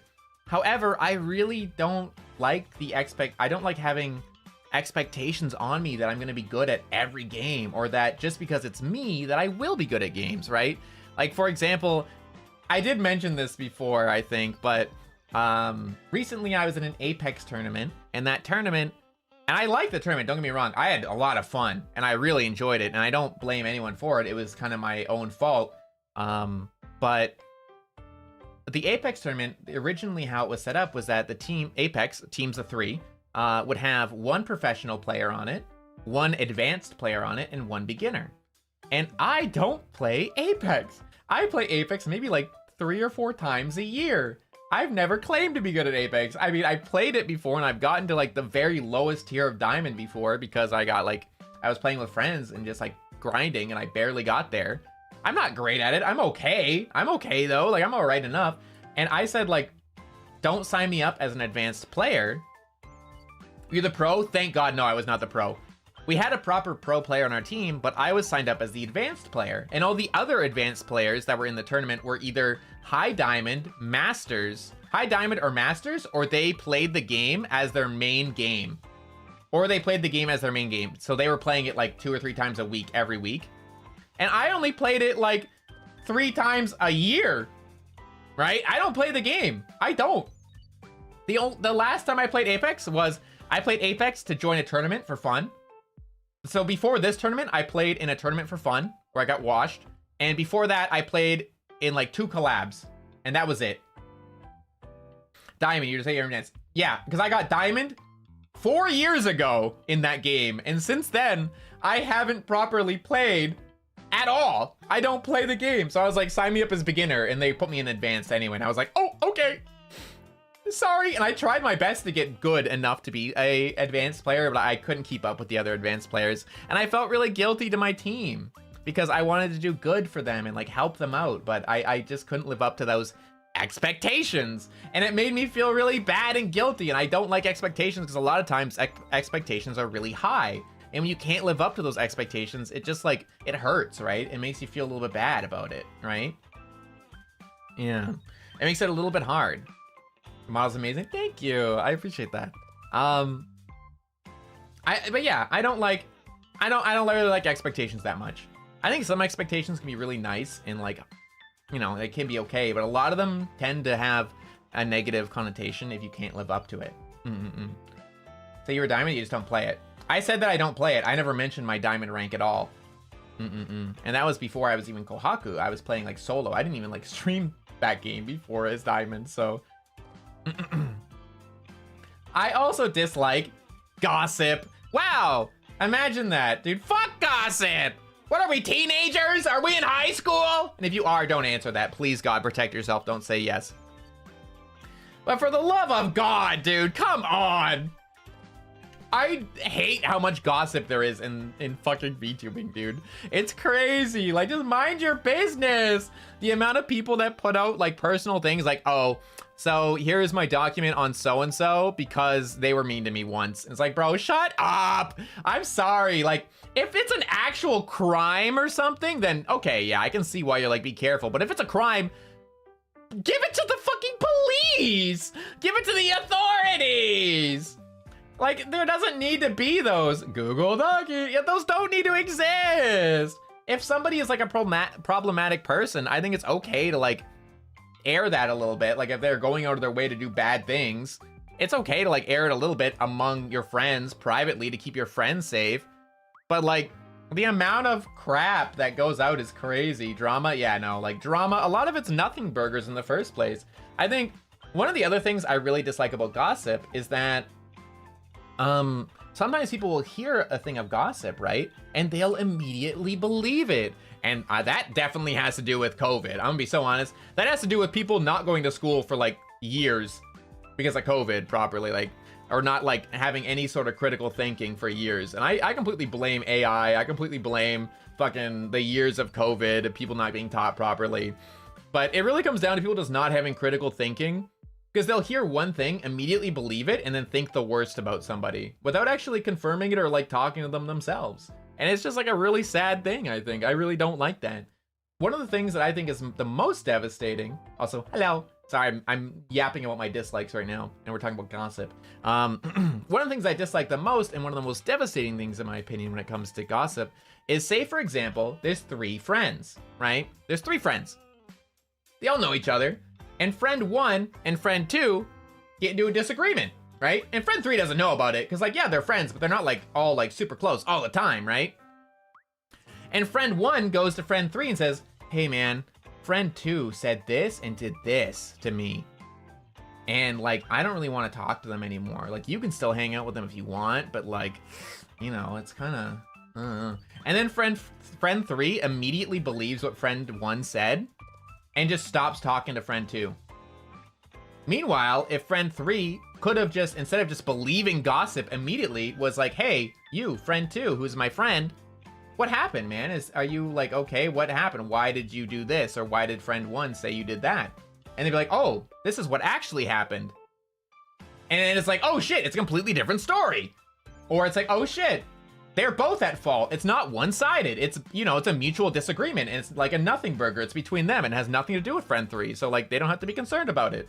I feel like everybody's been in that kind of situation before where it's like somebody else says something about you that isn't true or is like a stretch of the truth. And if the other people just came and asked you about it, they'd be like, you know, like, oh shit, okay, you're right. That is a nothing burger. You're fine. Don't worry about it, dude. I feel like it's just silly. I don't like gossip. Anyway, I hate gossip. That's it. I also dislike the ocean. I like lakes. I like freshwater lakes. I don't like going deep into them. Deep water is scary. My main thing about the ocean is that I don't like, yeah, communication is important. Wow, look at that. Communication, that's crazy. Imagine my like up here being communication. Look at that. Communication. I don't like deep water. Deep water and open water scare me a lot. And the ocean is a lot of open water. And also there's a lot of things in the ocean. I like watching documentaries about the ocean and like learning about the ocean. I do not want to be anywhere fucking near it, dude. Oh my God. Fly over the ocean, it will scare the shit out of me. I'm gonna have to do it. I'm gonna have to do it because I want to go to Japan. But like, it's scary, dude. It's fucking freaky. It freaks me out. I went on a cruise once and whenever I could see the islands or like the land, I was okay. The second we were in the water far enough that I couldn't see land anymore, I was like, oh, I'm gonna die! I'm gonna die! And I started panicking, and the only thing to cure my panic in the ocean where I couldn't see land was to drink copious amounts of alcohol, and I was underage at the time, but they didn't question it because it was a cruise ship, and it was awesome. I was 19. I was legal to drink in Canada, but not in the US, the cruise ship was from. But I drank, because, oh my God, I was scared, dude. I was so scared. Oh. Happen ocean biomes? No, not in Minecraft, thankfully. I also don't really play Minecraft, but I don't get as scared in games. Some games really trigger it though. And Daniel, thank you for the 5 member. Thank you. What going on? I'm talking about my dislikes right now. Some games do scare me. Like for example, I will never play Subnautica. The only way you'll ever get me to play Subnautica is with a ridiculous, copious amount of money. And my gameplay of Subnautica is gonna be me just crying, hyperventilating, and using my inhaler a lot. I will just be having an awful fucking time. I'll be shaking the entire time like a leaf. It'd be a bad time. I would do it for enough money because, like, look, dude, I'm an adult. I have a mortgage to pay. I got bills to pay. For enough money, I'll do a lot of things. You know, $5 is $5. But no, like when it comes to Subnautica or something, it would be a ridiculous amount of money. It would have to be a ridiculous amount of money. Like I wouldn't even fathom it. Anyway, 5 USD. I am kidding. That was a joking offer. Do not, no. Anyway, high places. I get scared of high places. I'm just a nervous guy when it comes to high places too. I have fallen from high places. The reason I'm scared of high places, I have a good reason to be scared of high places. You know why? Because I fell when I was rock climbing and I almost broke my neck and died. I dislocated my collarbone and 2 or 3 vertebrae in my neck before when I fell from a high place. I almost died. I think I'm allowed to be scared of high places because my head was stuck to my shoulder. Like my ear was like stuck to my shoulder. How original. Unfollowed. Okay, bye. I'm okay with that, brother. AI is good in certain circumstances, like finding cancer or helping calculate like big things in space, or helping find new planets or stars, or mapping the galaxy, or, you know, helping to design as far as like house structures and safe bridges and like things that can actually benefit us as a society. But AI in any form of art is garbage. That is garbage, and you should be ashamed of yourself for wanting to be a part of it. That is soulless, heartless garbage. Absolute guttural rot to have AI in any form of art. That is something to be ashamed of. AI in a lot of circumstances though is good. AI can be very good in a lot of circumstances, but when it comes to AI in an artistic form, fuck that. Get it out of here. Trash. But AI in a lot of other forms is really good. It really can be a good thing. But in general, when it comes to my job as a VTuber, as a streamer, I don't like AI. I don't like it. AI, for example, one form of AI that I do like, you know what form of AI I do like? Discord bots. Because I'm planning to do a Discord server and I need AI to like make it so that when people join my server, they can like click a reaction image to be able to like get a role. That's AI, dude. That's okay. That's okay. That's a good use of it. Because it's something that just makes our lives easier, and it's not like artistic. It's just like a regular thing that you'd have to manually do otherwise. But instead, it's okay. Or help with people doing school. Yeah, I think that's okay. I think that's okay. Yeah. I think that is also like a really bad. It's not AI. It's a bot. Is that not like? Is it not a bot, not AI? Is that not the same thing? I don't know. Is that not an AI? It's just programming. Oh, okay. I see. I see. I see. That's just programming. Ah, okay. All right, that's okay then. Yeah, it's different automation. Oh, okay. Discord bots aren't. Oh, I didn't know that. I thought that's what it was. It's not. Okay. Well, you can blame that on me not being good with technology. All right, guilty. Not good at technology. Old and bad at technology. Yeah, that's me. But yeah, using AI for schoolwork also bad.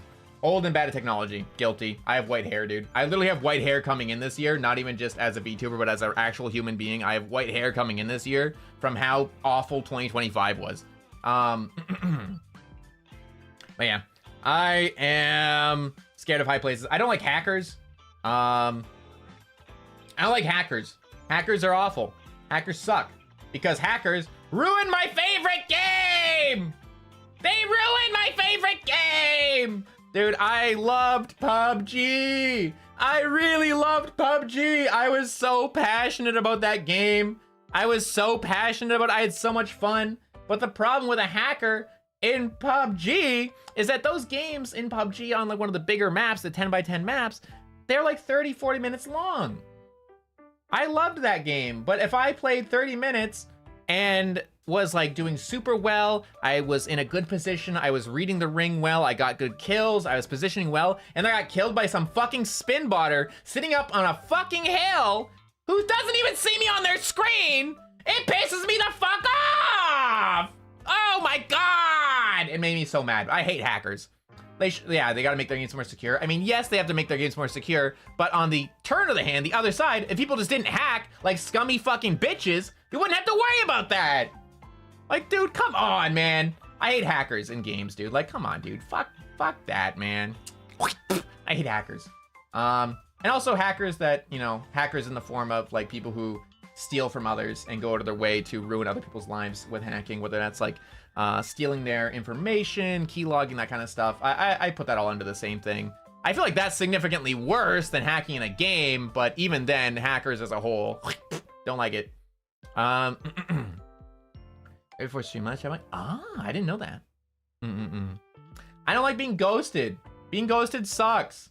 As a VTuber who works with, like, you know, lots of different people, whether that's artists or editors, stuff like that, in that form of being ghosted, like you pay for a service, like I feel like we've all seen it on Twitter, for example, right? Or any like social media where a creator has commissioned somebody and then they wait months and months and months, they hear nothing back at all, and they're just get completely ghosted. And then like all they can really do is basically pray that they can get a refund and like publicly say like, hey, don't commission this person. They completely ghosted me. They took my money. They haven't done the job. They've ghosted me. They haven't said a damn thing.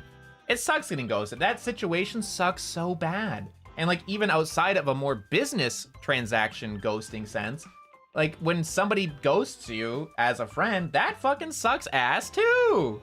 That sucks ass too. That comes back to me liking communication. I love communication, so not communicating, it really just comes down to not communicating properly. Cheating is a thing now? Really? That's crazy. But yeah, fuck cheaters, bro. Like just play the game. It's a game, bro. Okay, I want to separate it though. So hacking and cheating, right? Cheating in a single player game, like using cheat codes or editing things in like the software to make your own experience as a single player in a solo game more enjoyable for you in particular, that is completely okay. You can do whatever you want in a single player game that you alone are the one who is like either benefiting or suffering from the consequences of that hack. That's okay. Do whatever you want. It's a single player game. The whole point of a single player game is enjoying yourself and having fun. And if you have more fun in a single player game by incorporating some cheats or like a cheat code in fucking GTA San Andreas, up, down, left, right, L1, L2, up, down, whatever, you know, do whatever you want. It's a single player game. That's the point. That's the whole point. Have fun. It's a single player game. Do whatever you want. Enjoy yourself. But when you use cheating in a way that it only benefits you and ruins the experience for so many other people, cheating is just so ass. It's so ass, dude. In single player, do what you want, man. Have fun. That's the point of single player. Konami code, yeah. I don't know what exactly it is anymore. It's been too long. It's been decades, bro. Big cities. I'm not a fan of big cities. This is more like a personal preference. I always, like I said, I literally grew up in the forest, dude. I literally grew up in the forest, in a house in the middle of nowhere. My closest neighbors were like a 10-15 minute drive away. I literally used to just wander around through the forest as my hobby. That's all I could do. I just walk around, have a good time. Just wander around. I love like small towns, just like little things. I love nature a lot. I love being in a residential area where I can have a lawn, where there's trees on the side of the road, where there's bushes and flowers, and just being more chill. It's not like giant tall buildings everywhere. Like it's like a nice small thing. Like I don't mind visiting a big city, because it's nice to go visit a big city to see friends and like get to try different food from all over the place. But I would never ever want to live in one. It just makes me uncomfortable. Like there's like no nature, there's no nothing. It just feels so and this big cities smell bad, bro. I think if you live there, you don't really notice it. Like if you live in a big city, you don't really notice it. But like when you come from like a small little town or like the countryside and you smell like a big city, you're like, oh, what the fuck? What is that? Go to sleep now. Sleep well, no. Thank you for coming. Thank you for the member. Arigatou gozaimasu. Sleep arigatou. Hontou arigatou.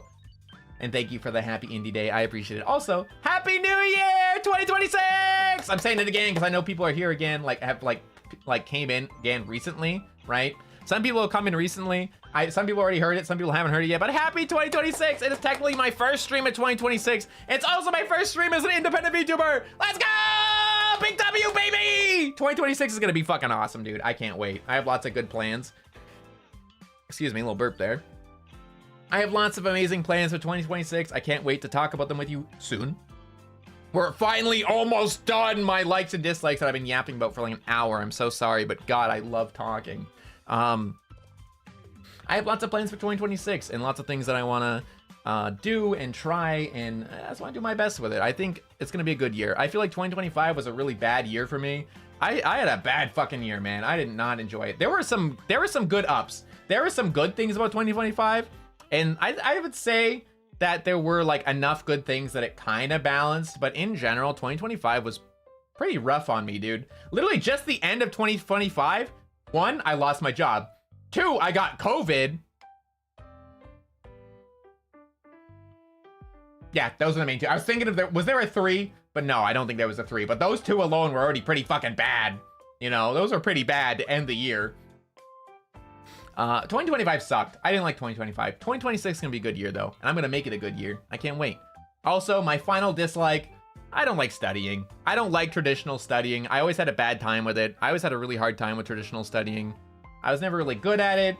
I'm only good at studying things I'm actually interested in, and even then I still struggle with it. I'm not good at studying. I don't like studying. I have a hard time with it. And that makes me really struggle with learning Japanese, and that's why I'm so grateful to like learn it through just like talking to people and playing games. If I had to go back to school now, I would be so cooked. I might actually I might do okay now that I'm taking ADHD meds. But I don't like studying. I'm not a fan of it, especially like learning things I'm not interested in. Like, dude, I hated learning about Canadian history because Canadian history sucks. You know what our history is? You know what Canadian history is? We participated in a couple wars and we were really fucking awful to the natives. That's it. That's Canadian history. We took part in that one Civil War. We took part in a couple World Wars and we were shit to the natives. That's it. And it's only like a 150 years old Canada, right? If I got to learn world history, I'd be interested in it, you know? The difference is that like, if I could have chosen and I could have learned like the history of China, or the history of India, or like the history of like some of the European countries that have been around for thousands of years. If I could have learned like ancient civilization history, like if I could have learned about say South America and the Mayan civilization, for example, that would be so interesting. That'd be so interesting. That'd be so cool. Or the history of the African nations, dude. That'd be so fucking cool. I've learned a little bit about it through watching documentaries online, but like Canada's history is so boring, dude. We only have 150 years of history. We're a young nation. There's some nations out there that have been around that have histories of thousands and thousands and thousands of years. And it's so amazing to like learn about it. Anyway, yeah, I don't like studying things I'm interested in. We can finally move on. And that is to our goals. My goal is an independent VTuber. Yippee! Let's talk about it. I'm so excited. I'm excited about it. Archaeology and pathology. That's different. That paleontology and stuff like that. That's not like traditional, like just what you would learn in a history class. That's a more specified history, which wasn't offered in high school. But dude, oh my God, my goal is an indie. I'm really excited. I want to make more covers. I was lucky enough to get to do two of my own solo covers for the first time ever when I was a part of a company that I'm now part of an indie. I'm now an indie though. I would really love to make more covers. I was always really scared of making covers. I knew that I wasn't that good at singing and I still need to work on it a lot, and I was really nervous about putting them out. I was really nervous about the costs associated with it. That's editing. That is editing a video, for example. So editing a video, getting art for the video, getting a someone who can edit the vocals and the music, getting an original version of the music made, so that like you don't break perms, things like that. I find those to be like a really, I found that to be very scary. It was a really intimidating thing. It's something I'd never done before, and I was very lucky that I got to do that in the last couple of years. So I got to do 2 of my own covers, and I also got to do a couple other like little opportunities. Like I got to sing at a concert. I got to sing at a concert at a convention in Otakuthon, Montreal, and it was so fucking cool. Thank you, Haru and Memi, for that opportunity, by the way. Big bless. I will be applying again this year. Wink, wink, wink, wink, wink. You want me to clean your car for you, Haru? I can do that for you, buddy. Going to come scrub your car, clean your kitchen, the grout? I got you, buddy. I'll see you at Otakuthon this year, man. Go on. I also got to do a duet. That's also on my channel, on the homepage, on my main channel, if you want to check it out. I want to participate in more tournaments. I love tournaments, like I said. Tournaments make me so happy. I love being a part of them. I want to participate in more of them and keep playing. I want to improve my Japanese. I want to get better at it. I want to be able to speak more. I want to speak more! I want to be able to, like, better at it. I want to be better. I want to guest at more conventions. I want to be able to actually apply to more conventions and be a part of them. I was unfortunately limited in some ways previously. If I wanted to go to a convention or something, I really, really, really, really had to fight for it. And even when I really did that, or was told a year before that I could go next year, I was denied again the year after. And that really kind of hurt a lot for motivation reasons. But now that I am an indie streamer, I don't have to ask people's permission to like apply to things and try to get in. If I get denied because they don't want me, that's okay. Like if the con's like, yeah, I'm so sorry, we're full up, or we're not interested in having you as a guest, that's okay. That's okay, man. That's okay. I'll try again next year. But like to be straight up, be like not able to even like try was what the hard part was. I'm very grateful for any convention I got to be a part of, whether that was doing a meet and greet. And I was very lucky to, like I said, at Otakuthon this last year, technically, I was able to sing in a concert. I was able to have my own panel. It was so cool. So cool. It was awesome. It was so awesome. Let's go, Kohaku. No, dude, you need to scream that again. It was so funny. Goals are for this year in general. This is my goals in general as an independent VTuber. I don't want to say it's like for a year, because I don't want to put like a time limit on these things. I want to be able to try my best to just do them at my own pace. And I feel like that's more like achievable in general. Cool, game's gonna grow? Maybe. I mean, I'm gonna just keep playing different games and having fun. That's the whole point of being a variety gamer, right? Just do what I find fun. I want to stream lots. I want to stream a lot. I want to just keep streaming like how I'm streaming, like 4, 5, 6 days a week. Like, I want to just enjoy myself and have a lot of fun. And I actually have an announcement, like I said, at the end of the stream about streaming and my future is streaming and streaming more. Lots of new content and stuff coming, but I love streaming. I want to keep doing as much as I possibly can. I still would love to one day voice act in a game. Surely one day someone will like my voice enough to like, hey man, come voice Villager B in my RPG indie game. And I'd be like, yes! I'd be so into it. I'd have so much fun trying that because I've never voice acted before. I only really have this voice and maybe my Ralph voice if my throat's feeling okay. But like, you know, I like it. I like the idea of it. The whole concept of being a part of something like a game is so cool. I would love to do that one day. I would like to visit Japan and make some IRL content. I think that'd be so fun. And I'm not saying IRL content as in like, I'm gonna face stream myself while I'm there. Fuck no. But I would like to like record some stuff. I would like to go and like record some videos of like wandering around like the street or like going to a market or going to like an animate or like going, I don't know, somewhere cool, like somewhere like historic and like take some videos of it. And then when I get home, I could edit some, like edit my model onto the screen and like voice over some stuff. And it'd be so cool. It could be such a fun thing of like editing and like learning and just like a fun type of content. I feel like it'd be really fun to do potentially in the future. Something I'd like to try doing if I get the opportunity to go to Japan, which I'm gonna try to do this year. I want to try. I really want to try. I would really love to do an off collab karaoke one day with friends. I may have had a goal like that similar before. If I were to have been a corporate streamer at some point, I might have wanted to do an off collab karaoke with my other like gen mates or stuff like that. But you know, it was unfortunately something that was incredibly hard to achieve, as I am from North America, and the company I was a part of was from Europe, and pretty much so was everyone else. So I never got that chance because I couldn't really travel to Europe last year. And it's hard to say like, hey, all of you come to NA. It's like, bro, come on, let's be so for real. But I would really love to do like an off collab karaoke stream with people one day. I think that'd be like such a fun thing. And lastly, I want to just achieve greater heights together with you guys. I want to redefine what it means to me to be successful. I want to grow bigger. I want to achieve more. I want to be able to be invited to more things. I want to be able to get more sponsorships. I want to be able to be part of more conventions. Like I said, I want to be able to do more tournaments. Again, like I said, I want to just, I don't know, I want to become someone you guys can be proud of and be like, damn, I've been watching him for like so long, and now like look at him now. You know, I want to be able to, you know, hit those kind of things. I want to be able to achieve those things that can make me, not only make you guys proud of me, but make me proud of me for like achieving them, you know?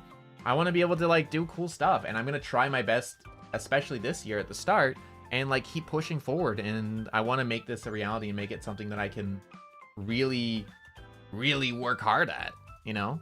I want this to be something cool. I want this to be something bigger than we are now. I'm gonna try my best, and I feel like I have a lot of motivation right now. I have a lot of motivation going into 2026. I really truly do think 2026 is gonna be a good year for me. I'm gonna push really hard to make that a reality, and I'm hoping I can see you guys along the way. And whether you stick with me or not, I appreciate you spending any time with me, even today, or anytime you have any time at all. Thank you for believing in me even a little bit. So I'm gonna keep pushing my best. I'm gonna try super hard, and looking forward to a lot of cool things in the future. Happy indie. Thank you. Take care. Next page. Oh look, it's me. Dumb. That guy is dumb. Look at him, his little blushy face. An idiot. These are all the same. Nothing has changed. Mochi! Thank you for the member. I appreciate it. This, nothing has changed. My fan name, you guys are still my Hyoumis. You're still my little Hyoumis, my little ice golems. My live tag is still my Kohaku Chaos, which is like a live tag or a general tag. My Oshi mark is the tiger in the heart, because there's no white tiger emote. Kind of messed up if you ask me. My art tag is my Hyouma art. Kind of sounds like Hyouma, like a family store, like Hyouma art. We have our you know, other art, which is Kohentai. You know, you gotta be classy, you gotta wear your tie. And a female hen is a anyway. Our memes is our Hyo memes. Clips are Colips. I think some other VTubers were like spawning and they started like taking Colips, and I was like, bro, who do you think you are? Mine. I claim that shit. Suntai, yes sir. Next, I just wanted to like run through that quick. Very next, again, I want to very quickly again give my absolute thanks and love to Amon Sensei, who has been the designer of both my first design and my second design, which we'll show in a moment. I love Amon Sensei. They are genuinely so nice. One thing I was told before when I first, you know, if I were to have been a part of a company, that company may have told me not to directly reach out to the artist, just because of the language barrier and potential mishaps that could happen because of it. And understand that is, you know, fair. That's kind of fair. That makes sense from a business's point of view. But for me, as someone who speaks Japanese, I went, fuck that. And I messaged them and I reached out to them and I started talking to them. And Amon Sensei is like the sweetest person, and their art is so phenomenal. Their use of color and their way of their use of color and perspective and their art style as a whole is so amazing. Like even just in their icon here, look how amazing their icon is. Like their use of color and the way they blend things. It's, oh my god, I love Amon Sensei. I have promised Amon Sensei before in DMs that if it's possible when I'm in Japan, if I'm in their area, I would love to take that. Like, I would love to go to a bar with them and like get a drink and just like pay for all of it, because I would love to just like pay for like a bar visit with them, get some nice food, because they are the reason I exist. They are, Almond Sensei is the person who designed Bum Bada Bum Kohaku! Yippee! This was my first ever design. You can like look closer if you want. I'm not gonna zoom in because I will fuck up my my filter for cropping again. Mashukith. Their art is good, dude. Their art is really good. You know the song Shanty? Shanty, Shanty, Shanty. Like that song? They're the original artist. Almost Sensei is the original artist of that like video. Like the original video. And everyone who draws a cover for that, it tries to imitate Almost Sensei's style or gets Almost Sensei to draw it for them. Almost Sensei is so good. Their character design, their use of color is amazing. But Almost Sensei originally designed this Kohaku, which is the 1.0 design.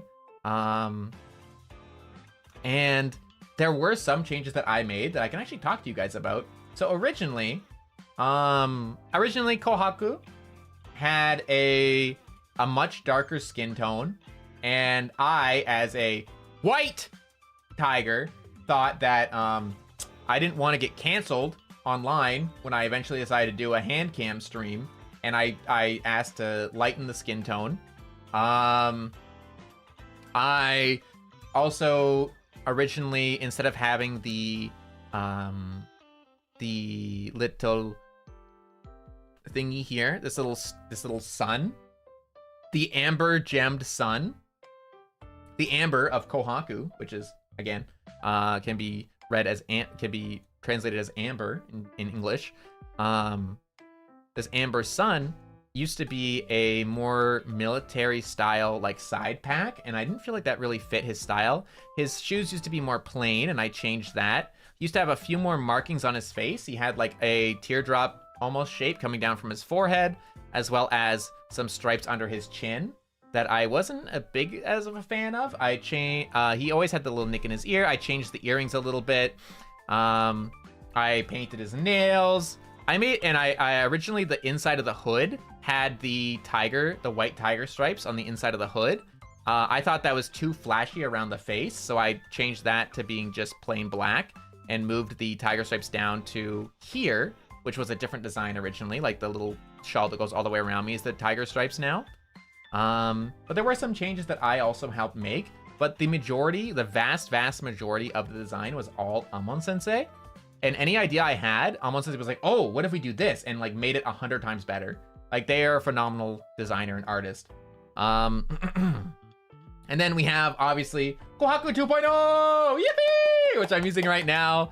And I love this design. I got to be a part, every single part of this design, I was a part of it. I got to be a part of every single part of this design. And I was so happy. I love this design.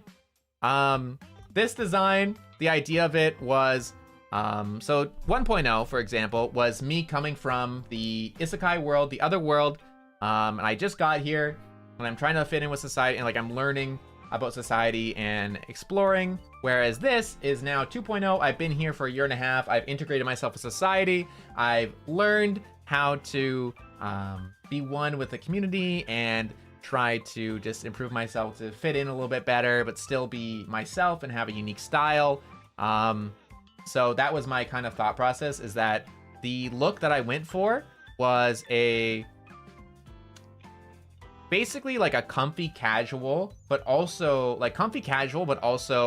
nice enough that you could pass in a more like higher end area. Like if you had to go to like an upper class restaurant or something, this would still pass. 2.0 drip? Yeah, I think the 2.0 drip is really nice. I like it a lot. What if there's a 3.0? I don't know. I've not really thought about a 3.0. It's not really something that's on my radar right now. I got to be a part of all the design aspects of it. An aspect that was really important to me personally that I think is funny, I can actually explain it better now. I couldn't fully explain it then when I first released it, but my necklace charm, which I'm not going to zoom in on because God forbid I have to recrop things. Actually, I can just drag this and resize it, and then I can just, oh, wait, I need to get on the right page. I can resize, and then my charm around my neck, sorry, that's going to be blurry because I'm dragging it, making it bigger when it's small. My charm is the Ouroboros, and I couldn't fully explain why I wanted this in the first place when I first got it. But the reason why I got this Ouroboros charm, let me put it back to normal size. The reason why I originally wanted that to be incorporated into my design for my VTuber is because of how I view the VTuber community as a whole and my own history in the VTuber community. Like I said, you know, if I were to have been another VTuber at some point or another, a lot of VTubers, you know, maybe myself included, who knows, because, you know, I'm Kohaku, like, if there was someone else, who knows, but, like, you know, a lot of VTubers, they go from starting as an indie VTuber, and then they apply to a company, and they can potentially get into a company. And then sometimes things fall through, and they go back to being indie. It's kind of a never-ending cycle of people just... It's the same people, and they're just reincarnating. It's the cycle of just going from one life to the next, right? And that's kind of the way I see the VTuber community, is that the VTuber community is a really wonderful place that I personally don't plan to ever leave. And I think a lot of other people don't really want to leave it either. So even if they do decide to change their personas in one way or another, they still exist. So their soul carries on and reincarnates. And that's just kind of how I see the VTuber community in general. It's like a never-ending cycle of growth and rebirth, because the VTuber community just keeps getting better. Like, the art keeps improving, the models keep improving, the rigging keeps improving, the creative people who come into this community keep improving too, and like, people just keep making better and better and better. So the cycle keeps going around and around and around and improving all the time. And I feel like the Ouroboros kind of like symbolizes it. And that's why I thought it was a really important aspect to have included in my 2.0. And that's something I wanted to include as well, because, you know, maybe I went from being an indie to being part of a corpo, and then I knew that unfortunately one day I would have to go back to being indie. I didn't know when that day was going to be, but I knew it was going to happen one day, right? I had no idea when. I just knew it would happen eventually. And so for me, I felt like this aspect of design was a really important thing. Other than that, though, one other thing I really like, another big charm point, is I really love my keychain. I love my keychain. My little white tiger keychain. Look how cute he is. I'd love to make merch of this little guy eventually. He's just a little guy. He's just a cute little plushie. I'd like to make him one day. The reason why I wanted to include him is because I wanted to have a side bag. And my side bag, by the way, matches my belt. Just saying. Matches my belt. The leather, the brown leather. I wanted to have a side bag because I like having like a bag of some sort on me, and I felt like that looked stylish going with the outfit. But I felt like the outfit was, I'll be honest, I felt like it was too cool for me. I felt like this outfit was way too cool for me because I am a nerdy fucking dork, and whether I like it or not, like, I would much rather be a really cool guy. I would rather be like this cool, like awesome, badass, cool guy. But I think when it comes down to it, I definitely, between the descriptive words of cute and cool, I probably fall closer to the cute side than the cool side. And so I was like, all right, this model might actually be a little bit too cool for me. I need something that can like bring it back a little bit. I was like, oh my God, I know exactly what. Let me get like this really cute little plushy keychain on my satchel. That would be perfect. And I added that. And it was like, oh, this is so good. I loved it. And then I sent my design over, my idea, like the turtleneck and like the pulled up sleeves that I chose to have these pulled up on purpose. And I gave all these ideas to Elmo Sensei, and they gave me back this like a draft, and I was like, oh, and then do this and this and that. And they're like, yes, yes, yes. And then they like jumped on it and they started fixing it and they changed things. And we came up with this together, and I love it, dude. I'm so happy of how Kohaku 2.0 came out. I'm so happy. Oh, I love it, dude. It's such a good design. I really love it a lot. All right. Now, what you've all been waiting for. announcements. Wow, look at that. I have some announcements. Now that I am a indie VTuber, I have some announcements I'd like to make. I have some content plans in the future. So, going forward, as Kohaku, my content, I do want to keep my content very similar. I want to keep streaming on Kohaku anywhere between 4 to 6 times a week, on YouTube, just doing variety gaming, whether that's a single player game, a story-based game, a collab, a event, I don't know, like another server like the GTA one, or like competitive games or shooters or everything. I just want to be able to do a little bit of everything because that's what I love. I value that. I value variety gaming so much as a person that it's like impossible for me to be able to give that up because it's what makes me happy. It's what makes me happy is to be able to play everything. To limit myself to only one thing is hard. I just don't find as much joy in that. I can't find joy in like saying, okay, I'm gonna be an FPS streamer from now on and only FPS. So I'm only gonna play FPS. I'm only gonna play Valorant. I'm only gonna play Apex. I'm only gonna play, you know. I can't do that. I can't do that. I'm not good at that. Hi, hello. I'm not good at that kind of stuff. I need my variety. I need, like I used, yeah, I need my spice of life. I need to be able to change it around and just enjoy things. I want to be able to, especially this year or last year, I discovered my love for single player story games. I fell in love with the Walking Dead series. I loved my game of the year last year for me personally that I played. My favorite one would have been Red Dead Redemption 2, and it's a single player story game. I loved it. That shit made me cry at the end. We just finished Yakuza 0 literally on the 31st of December, and it was amazing. I loved it. But I do also love playing competitive games. I want to be able to like play Apex with my friends and like do pew pew and not worry about you guys being like, oh, he's just, you know, this is like different from usual. I don't like this. Like, I'm never gonna have a usual genre. I'm gonna be playing a little bit of everything because that's what I like doing. I think it's fun. So my content as Kohaku isn't gonna change. So I don't want you guys to worry about that. That's something I kind of wanted to reassure people about, is that Kohaku is still gonna be Kohaku. I'm still going to be doing collabs. I'm still going to be doing variety stuff. I'm still going to be going to events, trying to guest at events, do meet and greets, and potentially panels, and hopefully concerts again. Kohaku's going to stay as Kohaku. The future of my channel as Kohaku, YouTube is going to stay the same. It's still going to be fully monetized with the memberships, the supas.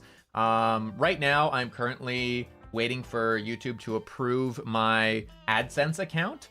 I had to make a brand new one because I'd never had an AdSense account before. So I had to make a brand new one. So I'm currently waiting for the approval. So memberships and stuff still work. I don't even know if super chats work right now, but memberships still work. It's just that I literally can't collect anything from that right now. But luckily I can still make content for members and you guys still have access to the emotes and the badges and stuff. Thank God. I would have been really sad if that was to stop existing. It's a nice way to like support, and I like it. I appreciate it. But it is still going to exist. Talk about Twitch after in the next point. Community Discord server. So I'm actively at this moment making a community Discord server. It's not done yet. I'm still finalizing some stuff. I need to add some bots. I need to finalize some of the channels. I'm planning on using the community Discord server going forward for membership only content. So if I'm doing like, say for example, a membership gaming stream, I would join like a members only VC and everyone who's a member would have access to that role. Or I would have the code, like say for example, I need to put a code on the screen for you guys to be able to join the lobby. I would put that code in the community Discord. That way I can like say for example stream my membership gaming streams publicly, so I can like say when we do our membership streams we do our repo or we do our golf with friends or whatever we decide to do that day. I can stream that not only to members but stream it to everybody, but only my members will be able to see the code because it'll be posted exclusively in the members chat of Discord. So only members will be able to see it and join in and participate. But then other people will still be able to watch and enjoy the stream, and they'll see what they're missing out on. All the fun we have together. Sorry I'm late. You're fine. Don't worry. We're currently talking about some announcements right now. The debut itself, has been yapping long enough for now.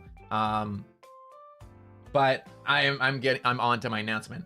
But I thought that was a good decision so that other people could still watch and enjoy the stream and enjoy us gaming together. And then if they want to join, they would have to become a member and then also be a part of the Discord server. And I think not only is that good for myself growing as a streamer, but I feel like that's good for us as a community, because having that community Discord server where we can talk and connect better would be just better for content and us as like in our future, like going forward as a community.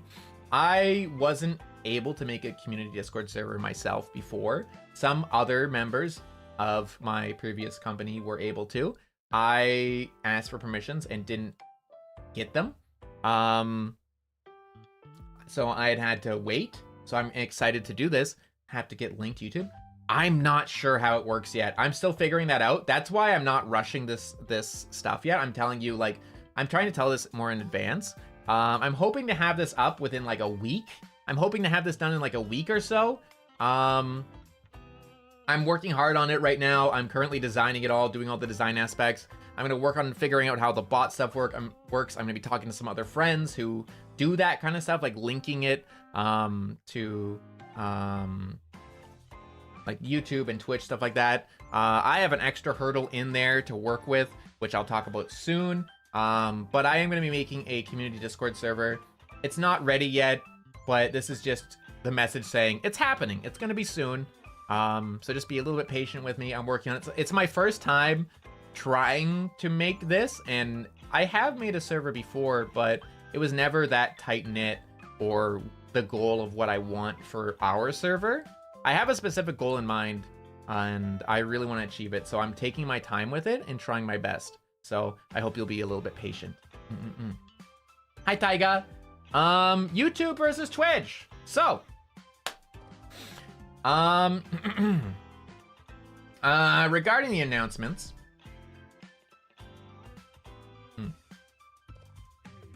I was sipping my cold, sipping my cold tea. Regarding the announcements, there's another one down below. Red Cat ? This ties to that. YouTube versus Twitch. I think you play Pokemon. I don't play Pokemon. I'm sorry. I don't really like turn-based games very much. I like a lot of Pokemon designs, but I don't really like the game itself. I'm sorry. We'll have a little Q&A session after this. We're almost at it, so be a little bit more patient. Just wait a little bit, please. Okay. YouTube versus Twitch. Kohaku is a YouTube streamer. Kohaku is going to stay as a YouTube streamer. I was doing guerrilla streams on Twitch for a while, and we recently were able to monetize Twitch, and some of you were kind enough to support that and get some badges and emotes on Twitch. Going forward, I will probably be taking Kohaku off of Twitch. I will be canceling the monetization on Kohaku, I believe. Unless people really want me to keep it, but like the channel itself won't be live. It would just be for the emotes. Kohaku himself will stay strictly on YouTube. And the reasoning for that, what does this mean going forward in Red Cat? So Kohaku will stay strictly on YouTube. However, that doesn't mean that you won't be able to find my content on Twitch. So, with that in mind, I would like to announce that I will also be streaming under a different name. So, Kohaku Hyouma will continue as Kohaku Hyouma. Nothing will change about me. I will continue to stream on YouTube 4, 5, 6 times a week, as usual, with a schedule, at our normal time, usually around noon EST, unless I have to change it up for a collab or another reason. But Kohaku Hyouma will always be Kohaku Hyouma. That's not changing. However, what this means is more content for you guys. So going forward, I will also be streaming as my previous alias, that I was before Kohaku. Before Kohaku, there was another cat. Cats, as I always said, and I always kind of alluded to, cats have 9 lives. And I want to introduce you guys to another one of mine. I currently have 2, and that is what I plan to do. My thought process of this is that the red cat that I'm going to introduce you to in a moment will be exclusively streaming on Twitch. So the red cat will exclusively be streaming on Twitch. He will be exclusively a nighttime streamer. And he will be exclusively focusing on only one type of content. So without further ado, one more time, let me reiterate it one more time. So Kohaku, like I said, now is an independent streamer. I have a lot more freedom with how I want to present my content and present myself as a streamer and a creator. I have some plans that I'll talk about in a moment. Kohaku will be the same. Kohaku Hyouma is not changing. He's the white tiger VTuber guy you've known and liked for a year and a half. He's now independent. His variety content, my variety content, will stay the same 4, 5, 6 times a week, as much as I can possibly do, with the schedule constantly being posted on Twitter and updated on that video. Might even be posting in the community section from now on as well, trying to just keep that community section alive a little bit. On YouTube, that is. And in the future, it'll also be posted on the Discord server, which once it exists, you'll see it. Which again, please just give me like a week or so for that. I'm trying my best to work on it. I'm hoping to get it by a week, but it might be a little bit longer. I don't want to put a hard date on it because, like I said, I have a very specific idea of how I want the Discord server to be, and I'm working really hard to achieve that. So just give me a little bit of time on that. But like I said, Kohaku is not changing. I'll be the same. Please don't be worried about it. Like I said, what it means is that there's going to be more content going forward, and that more content will be, without further ado, it'll be streamed on a different channel. And that channel on Twitch will be, let me introduce you to Hyouma. Hi, this is Hyouma. This is another cat. This is a red cat. This is him. This is him. This is my little guy. So Hyouma, I'd like to introduce you to Hyouma. Hyouma will be another form of content for you guys. Like I said, he will be exclusively streaming on Twitch. For some of you guys, you might know him. Some of you might have met me first as Hyouma. Some of you might have known of Hyouma before. And some of you might be seeing him for the first time. Either way, let me introduce him to you. This is Hyouma. He started streaming on Twitch in 2020. He first streamed on YouTube in 2019 in Japanese to learn Japanese. Has been a fan of VTubers, much like myself. Wow, that's crazy. Since 2017. And loves streaming and never really wants to stop. His end goal was to become a corporate streamer, corporate VTuber, and try his best at that, regardless of where it takes him. And I think that's still a goal eventually. Drop that link. True, I should probably get that real quick. Get that for you. Here it is. There it is for you. I will pin that. The plan for Hyouma is that he will be Twitch only. He will be Twitch only, right? So he'll be streaming exclusively on Twitch. At the start, I'm going to be streaming every other 2 nights. Excuse me. Every other 2 nights with him. So basically, Kohaku streams are going to be during the day at noon, our regular time, or maybe even 11 if I decide to push it earlier, or maybe it'll be late. Like I said, it'll happen at our regular time, or whenever the collabs are. Hyouma will be exclusively on Twitch at nighttime. It'll be every other 2 nights at the start, because I want to be able to test my endurance and how it goes. And then if I'm comfortable with it, fanboy. No, he's not. He's really not, bro. What the hell? What the hell? No, he's not. No, he's not. But I'll be trying to stream every other 2 nights. Like, say, for example, I stream on, like, Monday, then I take Tuesday, Wednesday off, Thursday, Friday, Saturday off, Sunday, and then Monday, Tuesday off, Wednesday, and, like, so every other two nights, basically, is the idea, right? Just soft. Yeah, he's a soft boy. He's a soft boy. Or about relationship going on me, their cousin or something. I'll get into that. I'll get into that a little bit. So every other two nights to start with, and if I feel comfortable with it and I feel like I can handle that and that I feel like I can increase it, I'll put it up to every other night. But for right now, I'm gonna start with every other 2 nights just to see how it is, and try it out and just, you know, see what happens. Almy will be focusing on only one genre because I'd like to conduct a bit of a test. I want to conduct a bit of an experiment. So I want to do a little bit of an analytical experiment, and based on like demographics, analytics, concurrent viewers, total watch time, just like demographics in general. I wanna keep good track of, because I think it would be a really interesting study project for myself to have too. So comparing the difference between a variety streamer who was, and I want to take this into account because I think it's important, a variety streamer who was in a small corpo and is now indie, versus Almy, who took a 1.5-year hiatus and came back to Twitch, has always been indie and will only focus on one genre, versus Kohaku's mixed genres, collabs, and other stuff like that as well.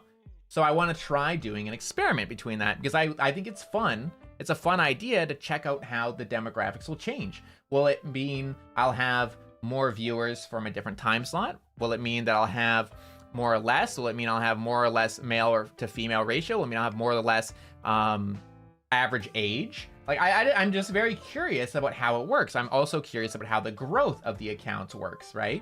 I'm really interested. Hi, Benjamin. I just want to mention really quick, I don't speak German. I'm sorry. I only speak English and Japanese. If you could also speak English or Japanese, I would appreciate it. Thank you. Thank you. But I think it's going to be an interesting experiment. I thought it'd be fun to do. So the genre I have chosen, the thing that I plan on focusing on as Almy at the start is I'm going to be playing lots of Dead by Daylight and other horror games. You're really big at drop Kohaku? Nope. I'll always do the both. I'll always do both of them. That's the plan. I always want to do both. So I'm mainly going to focus on Dead by Daylight because as Almy, when I first started, one of the main contents I focused on as him was Dead by Daylight. And that helped me grow the main big first chunk of my community before I started being more of a variety streamer as him. So I'm going to be streaming mainly a lot of Dead by Daylight and other horror games adjacent to it. So mainly horror and horror adjacent games. So I'm looking forward to doing that as Almy, and that'll be night streams.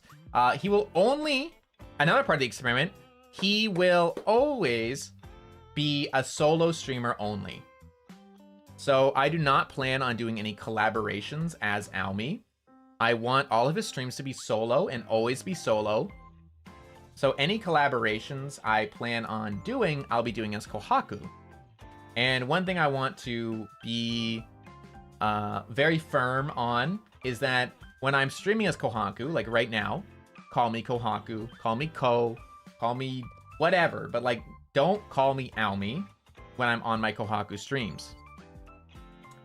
But when I am Almy doing my night streams, please don't call me Kohaku. Call me Almy.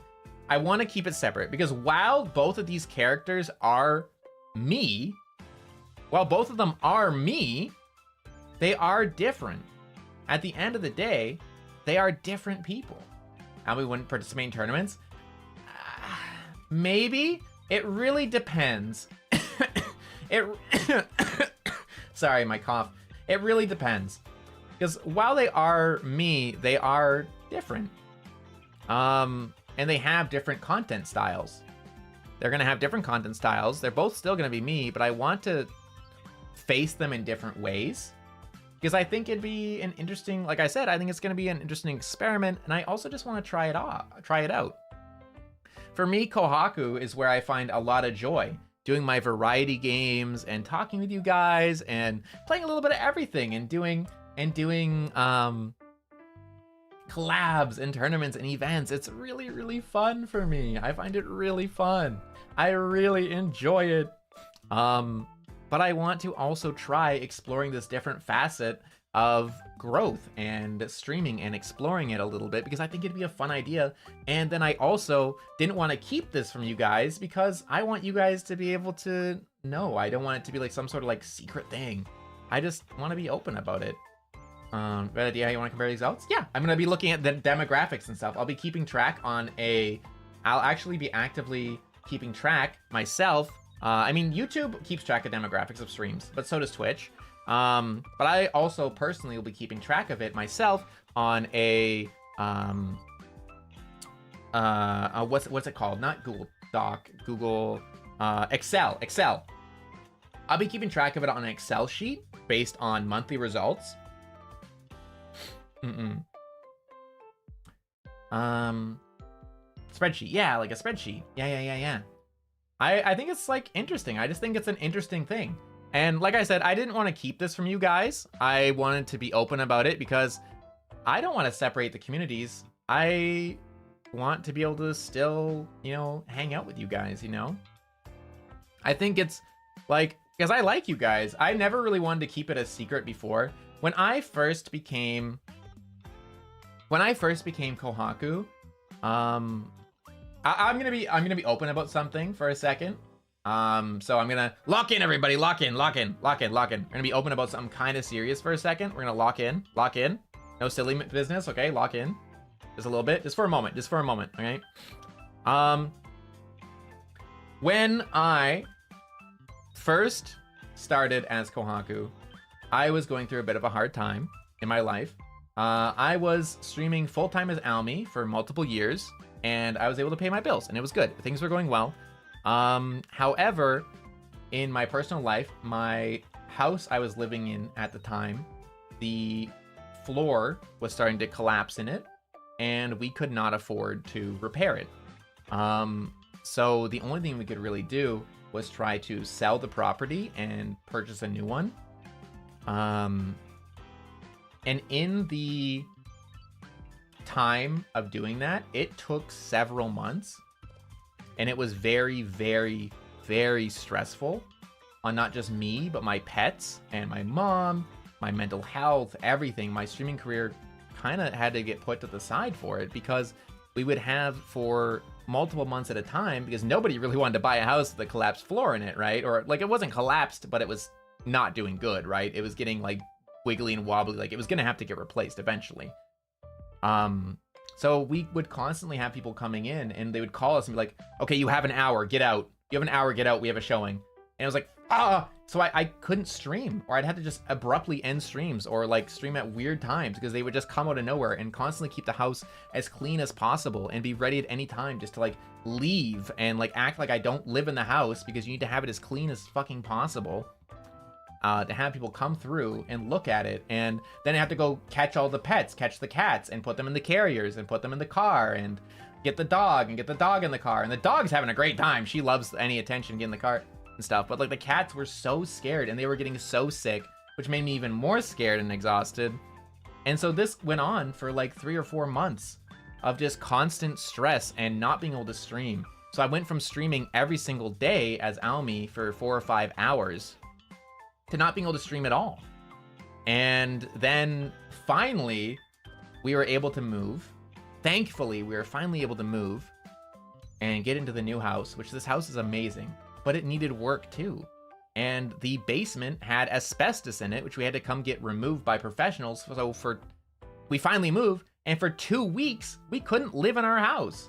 I had to live in a single room on a couch with both my cats in my aunt's second story house. I was very fortunate that we have a family member in town that was willing to house us, but I literally lived in a tiny room without my computer for 2 weeks with both my cats, who are stressed and scared because they don't know where the fuck they are and they can't leave the room. And it was a really hard time. And finally got in and still had to, like, now that the asbestos is gone, do all this other stuff in the house. I literally built the room that I'm sitting in right now. Literally built a wall, put up 2 doorways, one in the wall that I just made and one that didn't exist before.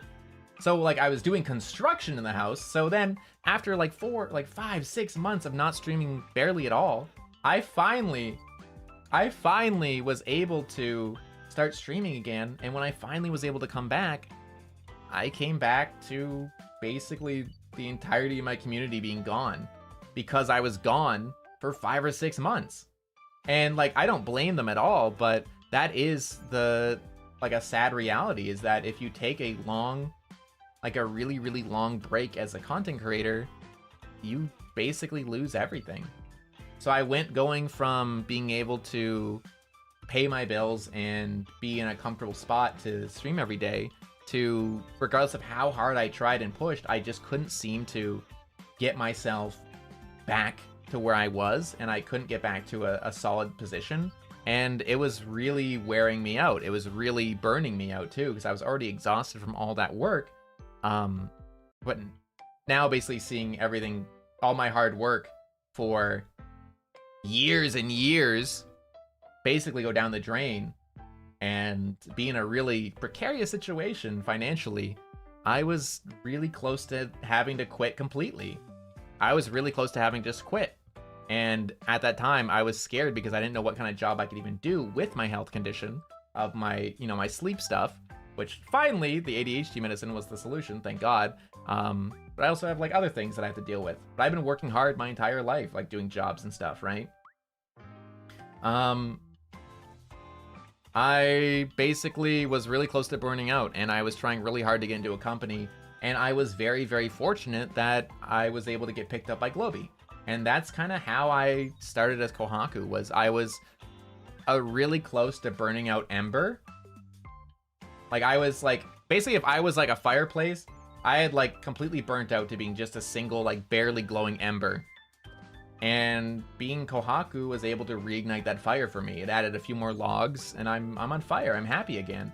I definitely wasn't, back to my 100%, because there were limitations as Kohaku. There were certain things that I was really careful about, or things that I was like a little more conscious of, and I wanted to be careful. But I finally had that kind of spark back. I was finally able to feel happy and excited about streaming again.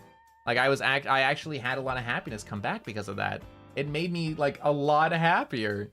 And after my years as Kohaku, now that I'm going back to being an indie and I'm going into 2026, I have so many plans and cool things I want to share with you guys, and I want to keep pushing, and I want to keep streaming, and like that fire is burning just as bright as it ever was, like when I was in my my prime of being like super happy about streaming and streaming at my prime.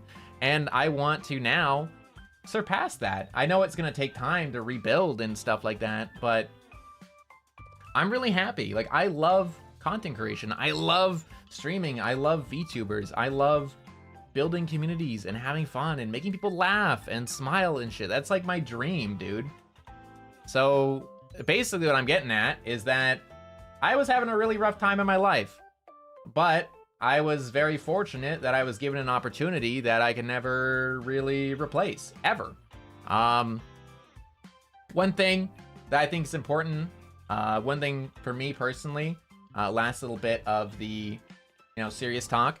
Again, just to reiterate one time, I'm really happy right now. I think there's going to be a lot of really cool things coming up. I'm looking forward to experimenting and trying new things with you guys. I'm looking forward to being able to give you guys even more cool content. I'm like, dude, I'm so excited about what's to come in our future. And I say our, because it's not just mine, it's ours, dude. Like, we're together in this, because like I said, I wouldn't exist without you guys you guys would exist without me, you'd be fine. There's other VTubers, but like I wouldn't exist without you. So I have a lot to thank you for. So thank you for being here today. And one thing I think is important is that Aomi, his full name is Aozora Mirai. So Aomi. Aozora Mirai. Aozora Mirai. Aomi. And what Aozora Mirai means is blue sky future. So Aozora is blue sky and Mirai means future. And that is a name that I have been using as a gamer for, I'd say probably since 2012. And what it means to me is that regardless of how gray and awful and stormy or rainy the day feels right now, or how bad things feel in your current situation, that if you just keep pushing and pushing and you don't give up, that eventually one day you will get a chance to see that blue sky again. That is like the meaning of that name, because to me a blue sky is just beautiful. It is sunshine, it is happiness, it is where you'd want things to be. So that name means a lot to me. It means a lot to me. It really does. It really means a lot to me. So I'm really happy that I can be Aomi again, but I would never ever want to give up Kohaku. I love Kohaku. I really do. I'm so happy I became Kohaku. I'm so happy about the things we've accomplished and we've done together as Kohaku. But I'm really happy to also be able to start this new cool chapter of being both of them at the same time and trying out something new. And do I know it's gonna work? No, I have no fucking clue. What if I get too exhausted, I might have to like not do Aomi as much, right?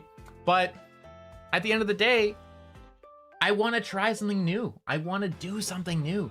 I want to try new things and keep experimenting and try new things and make more content and have more fun with you guys and just try, you know? So like I said, we don't have to be as serious anymore. Thank you for locking in for a moment. I appreciate it. Thank you for locking in. Kohaku is not changing.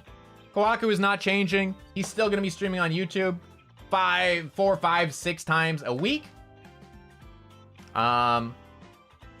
Regular scheduled streams, be updating schedule Sunday as usual. Aomi is going to start streaming next week at some point. I'm not sure exactly what day I'm going to pick for that yet, but I'll figure it out. He's going to be focusing on DBD and other horror adjacent games. Nighttime streams, again, I'm sorry for European followers, but like I said, like Kohaku will always be here. I'm not going anywhere. It's going to be at the regular time. But Aomi is going to be something that I kind of want to just try. Aw, what Sisson the? donated $134.67. Holy shit. Congratulations on your indie debut, Kohaku. Holy shit. Cannot wait for all the fun to come in 2026. Thank you, Susume. Here's to a great 2026. I can't wait. I can't wait. It's going to be awesome. But like I said, Aomi will exist on Twitch at night, and Kohaku is not changing. I'm not going anywhere. I'm not going anywhere. So Aomi will be Twitch only, and you see right here on the side. He'll be Twitch only. It'll be like every other 2 nights to start with, one genre, focusing on DBD and horror adjacent stuff. It'll be solo streams only, so I won't be doing collabs as him. So friends that are friends of Aomi, for example, and they want to do collaborations, I'll pull them over to the Kohaku side. Different, but the same. He's still gonna be me, just a little bit different, because a little bit of a different look and a little bit of a different content style and different timing and different platform, but he's still me. I'm just gonna have a good time, and I hope you guys will keep following me through my journey, whether I am Kohaku or Aomi. And if anything, I'm both, so, you know. And if you only like one, that's okay. If you only watch one, that's okay too. That's all right. They're both me. To answer a question, I am gonna swap a screen over real quick. Bum ba da bum, ba ba ba ba.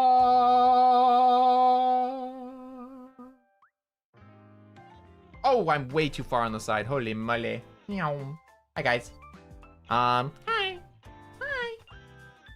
We're on my Q&A. Yippee! So we're gonna do a little Q&A, just talking. One question I saw, I think it's a Jawa asked, is so for the Discord community server that I'm planning on making. Oh, I did tell you guys I was gonna take my jacket off. Hold on, what button? What button is that? Is that this one? Nope, that's my bangs. This one. Nope, this one. No, this one. Oh, nope, this one. Nope, nope, nope, nope, nope. Did I not set my button? I don't think I set my button. Hold on. I forgot to set my button. Ah! My buttons got replaced recently. Dude, okay, so during the time I had Bovid, my Stream Deck refreshed itself for some reason, and it deleted all of my fucking buttons, so I have to reset them all, and I didn't have a chance to do that yet, because I was sick, and then I'd put all my time just thinking about this. Hold on, where's my jacket? There it is. Jacket.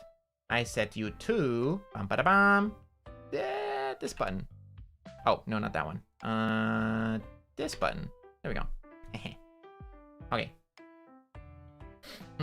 Ah! I jacket off. Funny sex joke again. That's how we introduce being an indie VTuber. We make funny sex joke. Very funny. All right. Apart from jacket off, apart from that, very professional moment. Yes, I know, right? You want the bangs up too? Here. Oh, fuck. There we go. There's my bangs up too. Why not? What funny joke? Because I took my jacket off. So I jacked it off. I jacket off. Haha. Funny. Anyway. Anyway. Apart from me being a comedic genius, one question I was asked about by Zajawa for the Discord server. I will be doing a joint Discord server for both Kohaku and Hyouma. So that way, when people are members on, say for example, if you're a member on YouTube for Kohaku, you can participate in Kohaku's membership streams, easy peasy. And if you are a sub on Hyouma's Twitch, you can still also participate in the membership streams. That way people aren't excluded. And that way I can pull both the communities together. Because at the end of the day, they're the same community, right? They're a little bit different time zones and stuff, but it is still kind of the same idea. I still want them to be able to participate too. And I feel bad asking for people to, you know, pay for both. So I'm currently trying to figure out about setting up a bot that can verify the Twitch Discord and then also a YouTube Discord thing for memberships. I'm not sure if that exists, but I'm hoping it does. I'm sure it does. I'm just gonna ask around and try my best to find it. You want to zoom in on the forehead? Here. Estea, welcome. Hold on, let me throw a wrench at you. Become blue. Become blue. I actually talked about you earlier. Unironically, Estrella, I literally talked about you earlier. This is Estrella. I was talking about her earlier. I said like, oh, let me zoom in. Here, have forehead zoomed. I've zoomed in forehead. I was saying how, I was talking about my likes and my dislikes, and I was talking about my likes of being, like, one of my likes is music.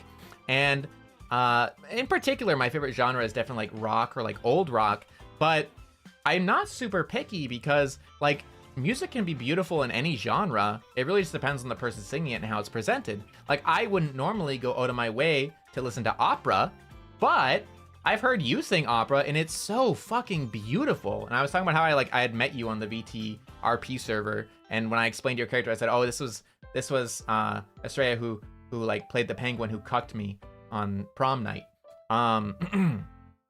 But I would say like your singing is so beautiful, and I normally wouldn't go out of my way to listen to opera singing, but your singing is like so phenomenal that I actually listened to it and was like, damn, that's amazing. Like it's not like a genre I would normally look for, but I was like, damn, like any genre can be beautiful if presented in the right way. Like I'm not someone who really listens to country music either, but some country songs are so fucking good.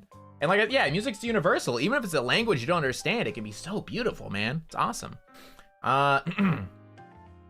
Anyway, I was yapping. Yeah, Zoom, I need more space to play tic-tac-toe. That's crazy, first of all. you know what? You lose forehead rights for that one. No forehead for you. I will be making the Discord server a joint server. That way, people who are members to me on Kohaku are able to participate in membership stuff. And then, and then people who are subscribed to Almy on Twitch will also be able to access the same membership benefits. And they're roughly the same prices anyway, so it makes sense. Tic-tac-toe, that's crazy. I'm still setting up though, like I said, please be patient with me. I've never really set up a community server in this manner before. And I have, like I said, a really particular idea for it and vision for it that I really want to make work. And it's going to take me some time because, like I said, I've never done it before. And I'm learning. It's a learning experience and I'm trying to make it good for you guys. I want to make it good. I want to make it a place where you guys can connect and meet each other and talk and have fun and stuff. And I want it to also be like you can opt in to getting like alerts when I'm going live on either account, or you can opt out of that, or you can, I don't know, you can join VCs and hang out or do whatever, man. I want to figure it out. I'm figuring it out still. I think it'll be a good place though. I think it'll be a good, nice little community hub. It'll have all my emotes from both Kohaku and Almy there that you can use on other Discord servers and stuff. So that's nice. But I'm really looking forward to it. I think it'll be a great time. I think it's going to be really awesome. I'm looking forward to it. I think we have a lot of cool things in the future coming up. But if you guys have any questions regarding future stuff or like Kohaku stuff, Almy stuff, any of that stuff, you're more than welcome to ask me right now. We have you guys right there. It's a little Q&A time now. So if you have any questions, feel free to ask. Otherwise, we will head out for the day. We've already been yapping for like 3 hours, much longer than I expected, but I ended up yapping a lot about my likes and dislikes, so. But once I have it, we'll have it. Also, just to mention again, at the top, the pinned message there is the Almy Twitch, so you can go follow it there. I will be doing my first stream over there probably next week. Benjamin, I'm sorry, bro. I'm gonna remind you again. Please, English only. I can't read German. I'm sorry. Who's that? I wonder who that is. That's crazy. Will Ko and Almy collab? No, they will never collab. Almy will not. Almy does not collab. So Almy will not be collabing at all. Will Kohaku remain stinky? Never been stinky. I smell very good. Thank you. I actually use a floral body wash. It is a mix of lavender and lilies, I believe. It's really fucking good. And my shampoo and conditioner is blood orange. I've always smelled very good because I hate bad smells. And then I use some nice Old Spice antiperspirant. Fan art rules. I have a not safe for work tag for a reason on both accounts.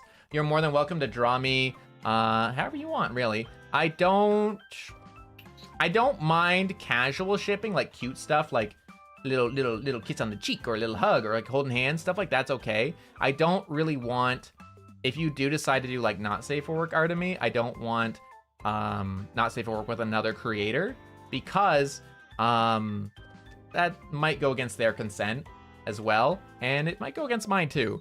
So I don't really want to have like a not safe for work piece with someone I don't know well, or you know, it's kind of like is unsay so co-art? Not really. Nobody's really ever drawn me in an unsay so way. Yeah, nobody's ever really drawn me in that way. So,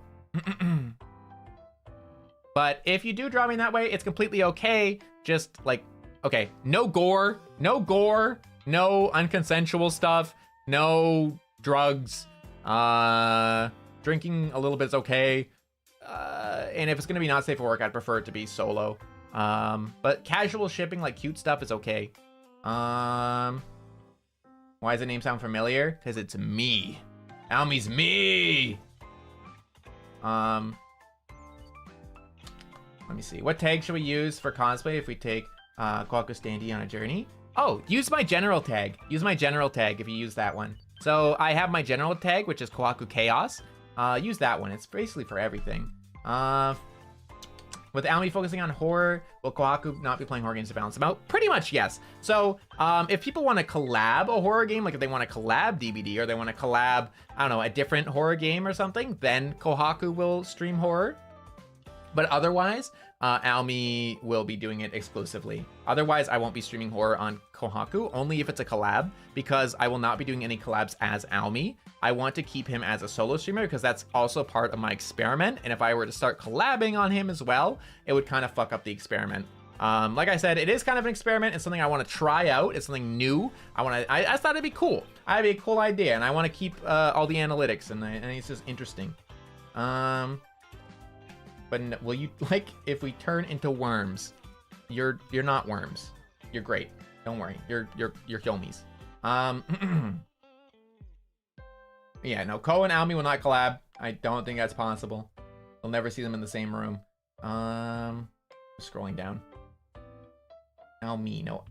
AOMI. Any topics you want to talk about it? The only thing I would say that's different from normal is, like, if I'm Kohaku, like I am right now, like right now, obviously there's an exception because I'm allowing you to ask questions about it. But like, if I'm playing as Kohaku, don't bring up Almi. If I'm Almi, don't bring up Kohaku. Because like I said, while they are both still me, they are separate characters, and I'd like to keep them that way. And the communities will be joined. The person behind them is obviously me. That's how it is. But at the end of the day, I just want it to be, you know, I don't want to be called Almi if I'm Kohaku, and I don't want to be called a Kohaku if I'm Almi, you know? Oh, VOD channel for Almi? Probably not. I don't usually, I mean, Twitch will keep VODs for like 2 weeks or so. To ask for the VOD channel. I mean, if you guys really want a VOD channel, I can probably make one. I can probably make one if you're interested in that. I could probably do that. I'd make a complete separate person, like a separate, I just read the personality thing. I'd make a completely separate channel for it. I could potentially do it though. I could potentially set that up. Yeah, I could potentially set that up. Potentially the golden rule: don't mention other VTubers. Yeah, don't bring up other VTubers unless like I bring it up myself. So if I talk about Almi, then go for it. But like otherwise, you know. VOD viewer. Okay. Yeah, I will work on making a VOD channel then for Almi, and I'll keep you updated on that. I'll probably have that out after I make the Discord server. Yeah, single player stuff. Almi finds challenge. Yeah. So yeah, I mean, I'm gonna be doing all solo as Almi, but yeah, maybe like the single player story stuff in particular. You still hate me and my shenanigans? I've never hated you, brother. What are you talking about? Kind of fun, like this experience. Yeah, I think it's gonna be a fun time. Would you love us if we did though? About turning into worms? I don't know. Maybe take you fishing or something. Topic. Yeah, like when it comes to topics I want to talk about, it really just comes down to like the same rules I've always had, and then like I said, that's like the different characters are different. So, that might be nice. Almi, will the schedule change? Nope.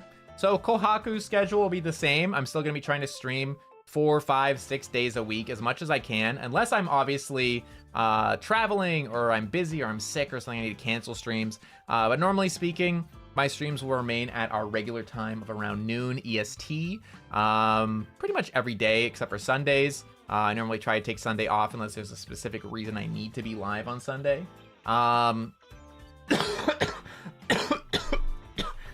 Excuse me. I think my cough syrup is wearing off. Let me mute.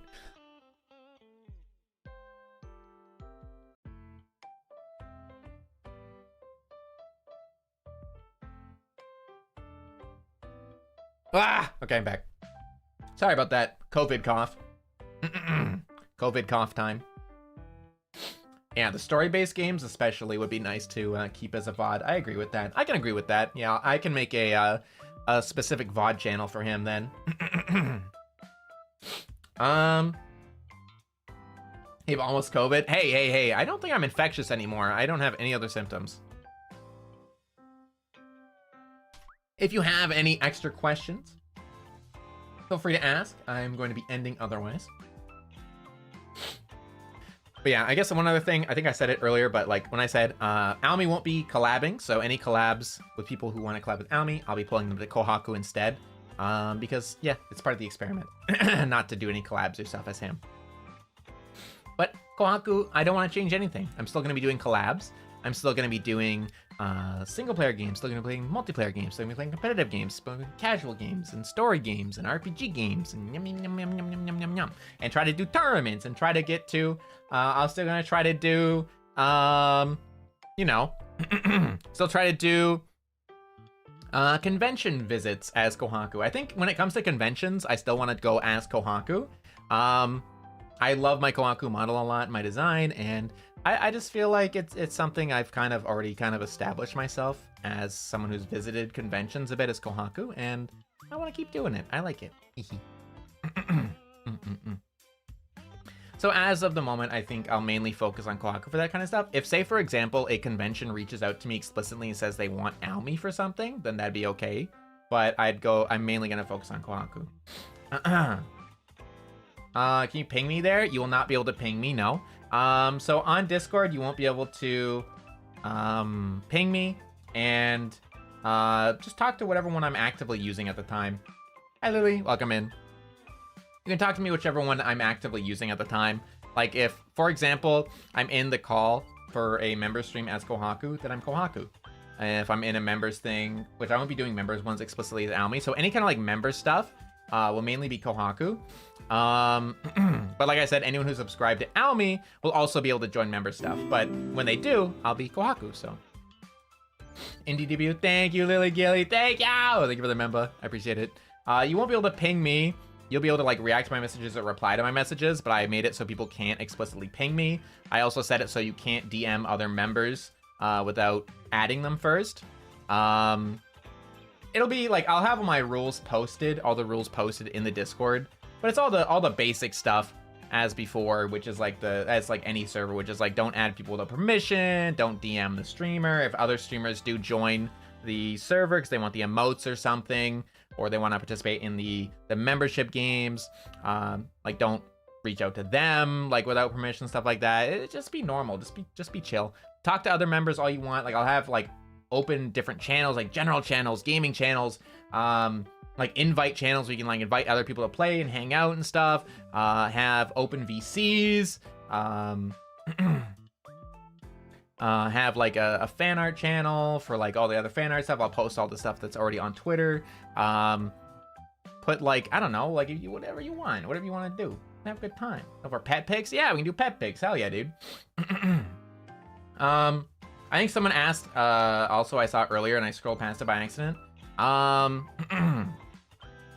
What was it? It was, any banned ships?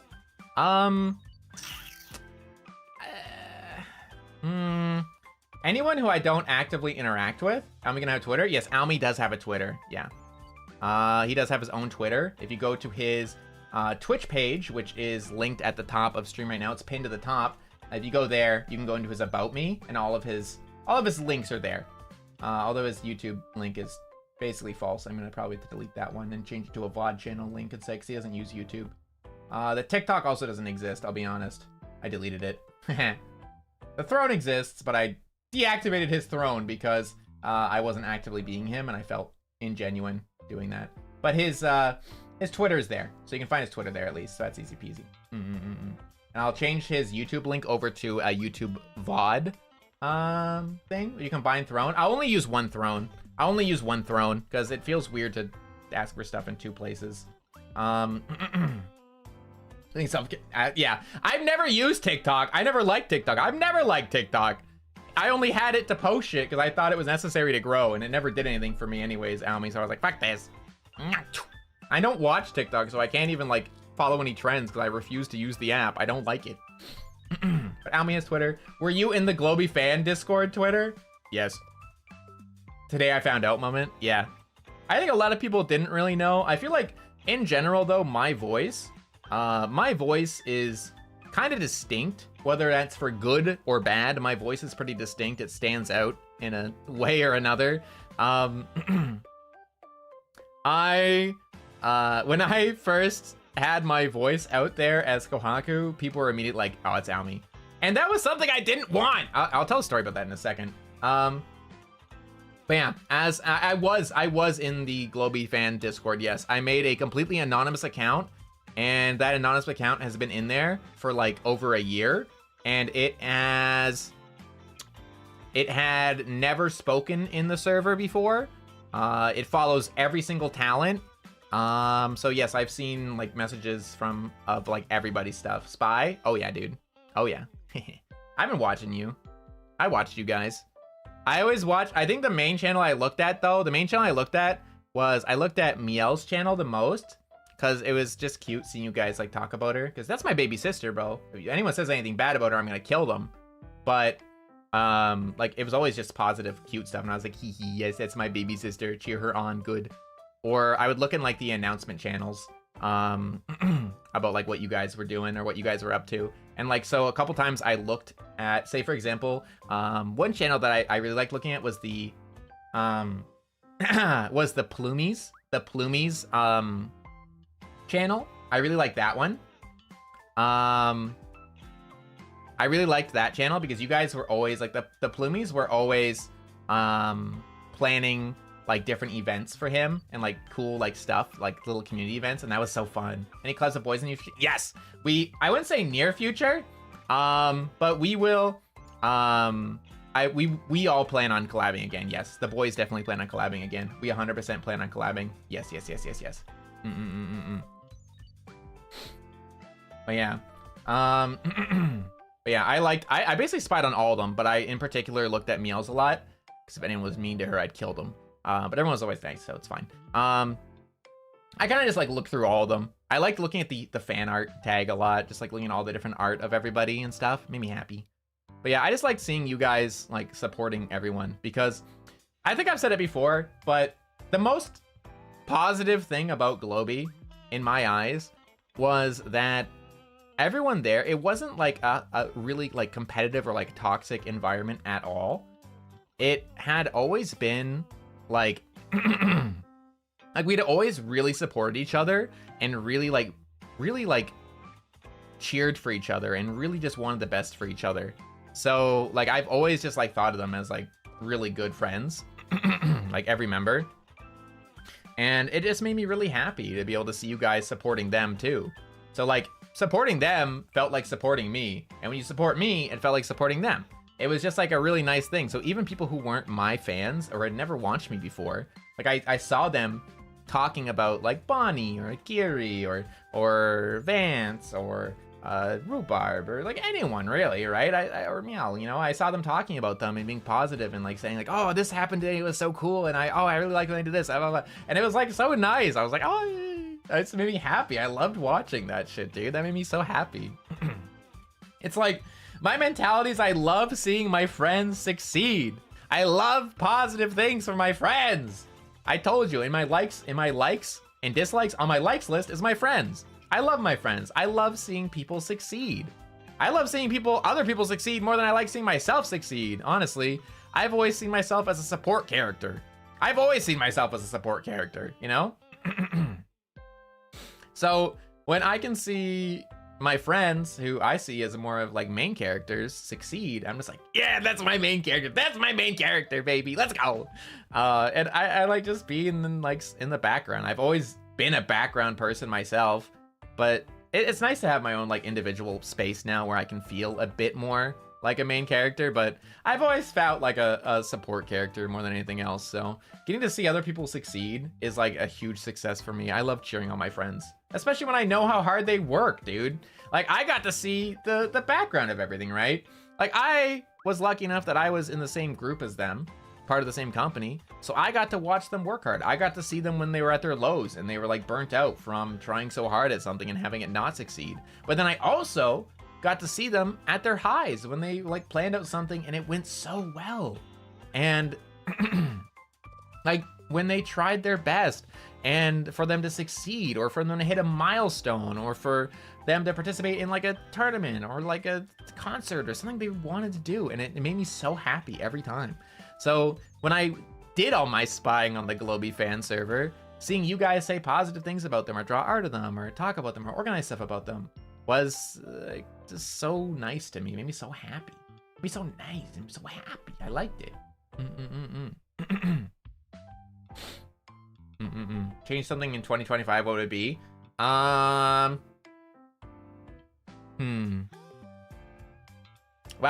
Yeah, I want to put some chapstick on. Give me a second.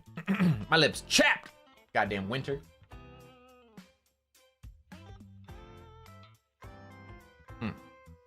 There we go. If I could change something in 2025, my main thing would be, my main thing, if I could change anything. Weird thing to change? No. My main thing I would change would probably be, not waste as much time on people who refuse to communicate properly. I think, like I said, the thing I like the most, one of my favorite things, communication. Good, solid communication, actively talking. So I wouldn't waste as much time on people who like don't do that. So I feel like I put a lot of mental strain. I got a lot of mental strain on that because of that. So I would have not tried so hard. I would have given up sooner. A lot of those people I just gave up on now, I finally did something good for my mental health and like stopped like trying so hard for someone who clearly doesn't feel the need to try back. I don't like giving my 100% when someone else is giving their 10%, you know? I don't like that. I like equality. I like communication. That shit's great. You know? I want to be given back as much as I give. And I know that's not always a fair thing. It's not always fair to like say like, oh, well, I want, you know, 100% back.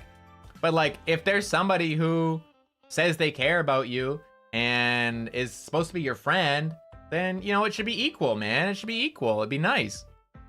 It's like going out to dinner with somebody, hanging out, and it's not like a date or anything special. You're just going out for dinner with friends, and then like they all look at you. You're like, okay, time to pay. It's like, all right, how do we want to split? And they all just look at you. It's like, okay, you get to pay for it. It's like, oh, what do you mean?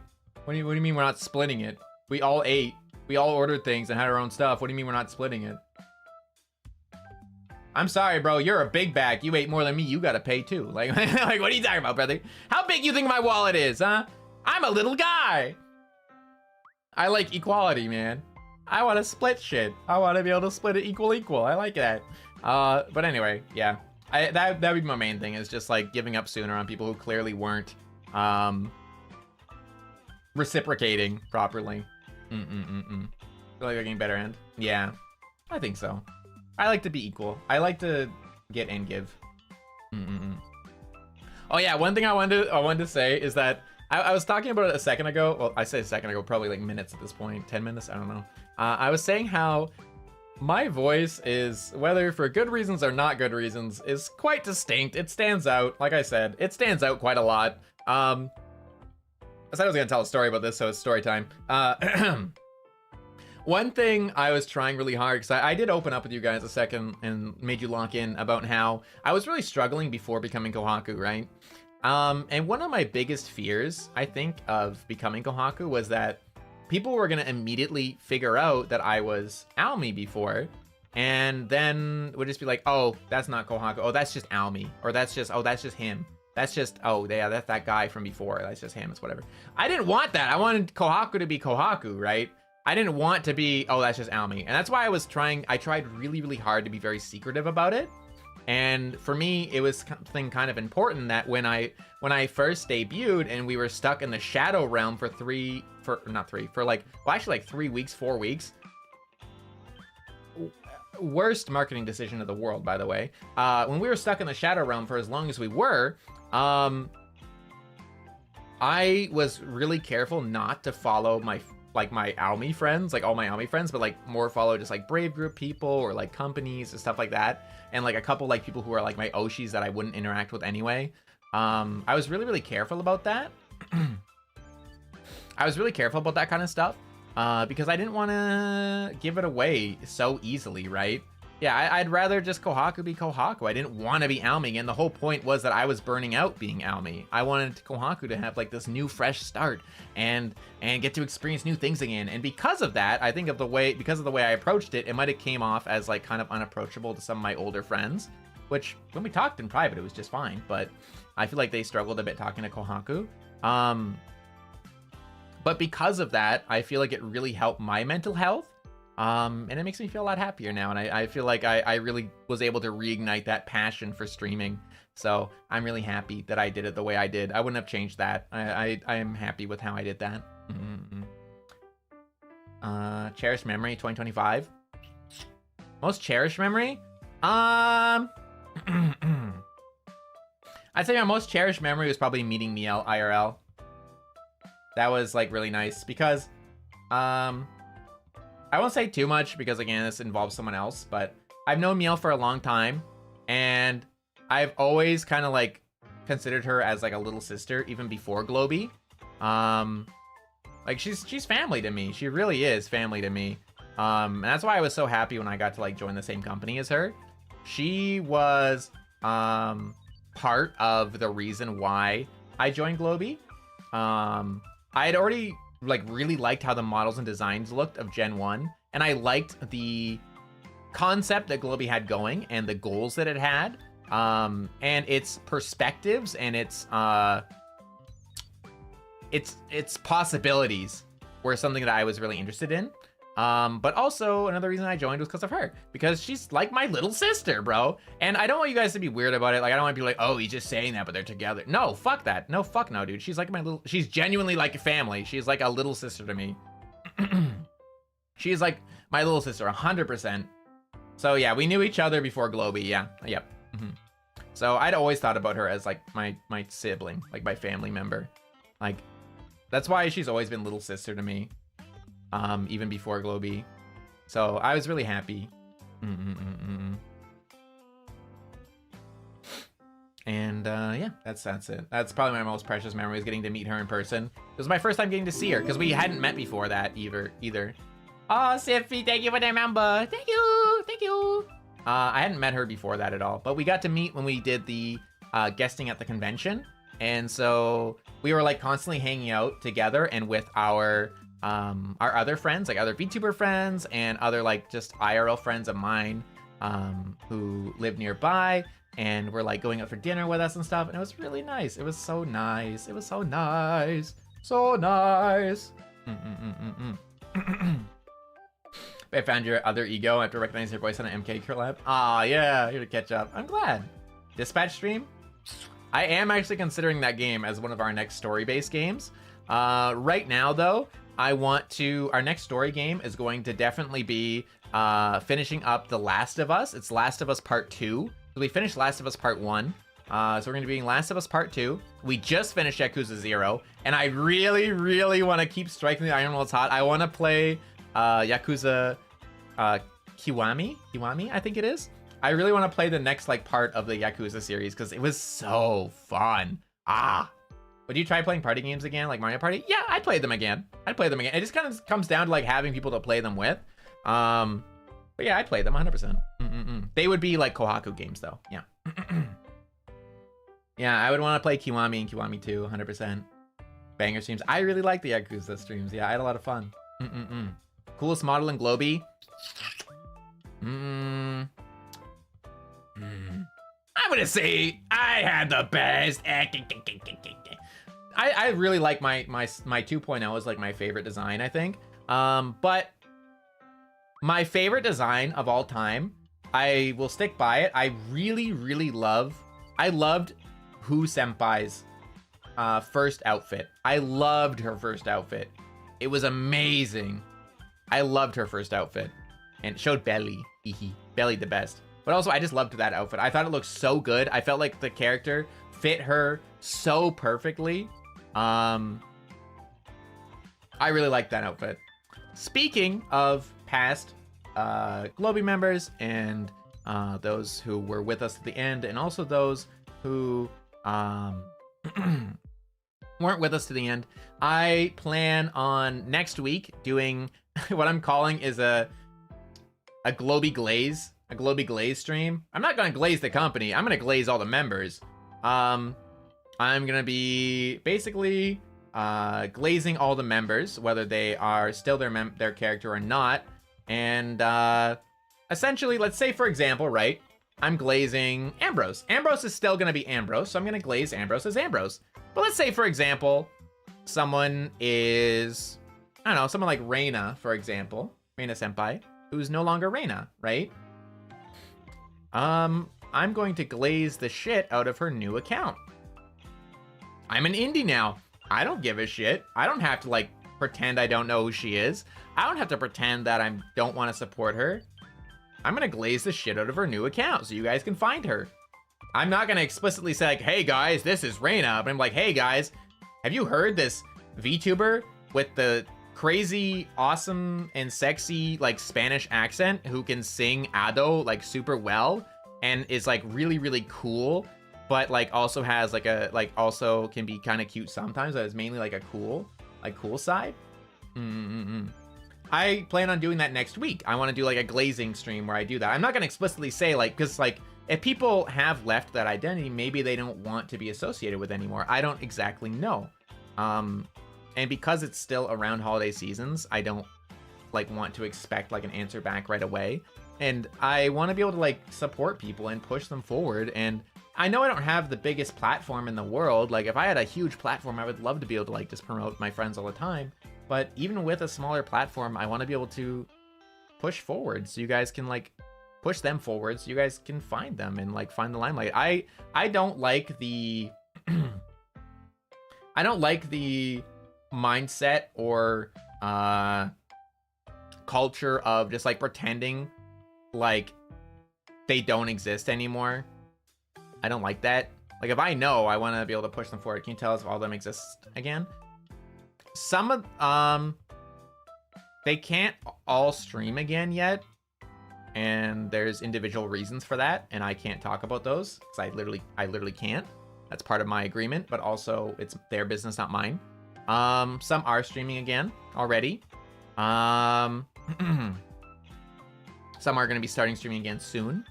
As far as I know, they all do have plans on coming back. Actively at the moment, I would say no, but planning to return, yes. And I will definitely point you in their direction during the Glaze stream. Hi, Fox. Welcome in. So I will actually be promoting them. There are, I will just disclose it now, and I'll probably say it again that stream. During that stream, I'll be talking about the people I actually had a chance to meet and hang out and spend time with. So there are some that I will not be promoting. And that really comes down to my own personal choice, due to some circumstances of why certain members left Globy. There are certain circumstances that I don't, because of that, I don't intend on mentioning them. But I do still want my best. And like, if you know, you know, and that's it. I don't want to bring it up. I'm not going to go in detail on it, because again, not my fucking business. It's not anyone else's business either, really. But I just will say that I want to support the people I want to support, and I have all the right to do that. You play Graduate Gloomers? 100%! Yes. We already plan on we haven't like set an exact date yet, but the boys plan on like the boys plan on doing like collabs together again, 100%. The boys. But yeah, they're around. They're still kicking, and I will point you in the right direction. Like I said, I'm not gonna explicitly say like, hey, this was so and so, but I'm gonna say, hey, check out this amazing voice. You know? Equinox. True. That's such a good way to put it. That's so fucking funny. I like that. Assume it's none of our business. Exactly. Like, if you don't know, then that's fine. You wouldn't even realize I didn't include one or two, right? It'll be fine. And like, there's one person, for example, I never got to meet because they left before I joined. So I literally can't include them because I don't know them at all, right? I literally don't know them. So how am I can't do it. But like, I know like pretty much everyone else, so it's fine. Bjorn, yeah, I never got to speak to him even once. I never spoke to Bjorn even one time. He left before I joined. So I never even spoke to him. I can't promote somebody in a good-hearted way when I do not know them. It's the same thing as a sponsorship. I'm not gonna take a sponsorship for something I don't know anything about and don't support. Speaking of, use code Hyouma at checkout at GamerSupps. Now that I can support wholeheartedly. I've been drinking it for like 7 years. I like GamerSupps. Yeah, use code Hyouma. Okay. Yeah. In Silhouette Jail? Yeah. I was in Silhouette Jail, and he had already left before. He had already basically left before I joined. Not officially, but unofficially. So I didn't really get to do anything. Like, I never got to talk to him even one time. I've never spoken with him. So I literally can't in a good-natured way, in good-hearted, wholehearted way, like promote someone I know nothing about. And I'm not gonna do that because that's ingenuine. Like I said, same thing as sponsors. I'm not gonna take a sponsor of something I don't fucking know anything about because that's ingenuine, and I don't like that. It's not me. I wouldn't be surprised if there actually were problems like that. And again, we're gonna stop this conversation here because we don't want to make assumptions. Because again, I don't actually know. You don't actually know. Nobody actually knows, except for him and the other people involved in it. And at the end of the day, those are the only people who need to know. Like, we're gonna stop that convo there. But I just wanted to explain myself a little bit because I don't want people to be like, hey, why aren't you including so-and-so? But like, well, because I don't fucking know them, bro. You know, like, I can't do that, you know? So I just wanted to like put that out, you know. Play Scorpion?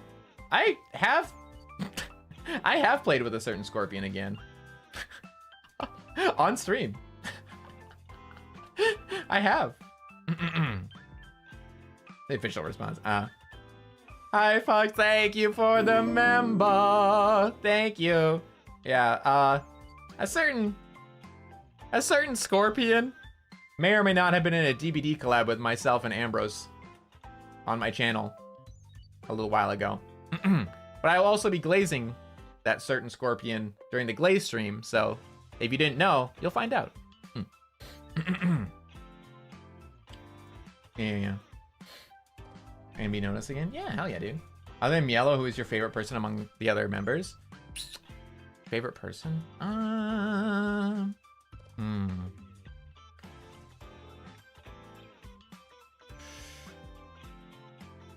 It's kind of hard to say, like, pick a favorite because it's different because Miel is family. She's literally family, right? She's literally family. So that's like a different tier all around. I felt pretty close to a lot of them.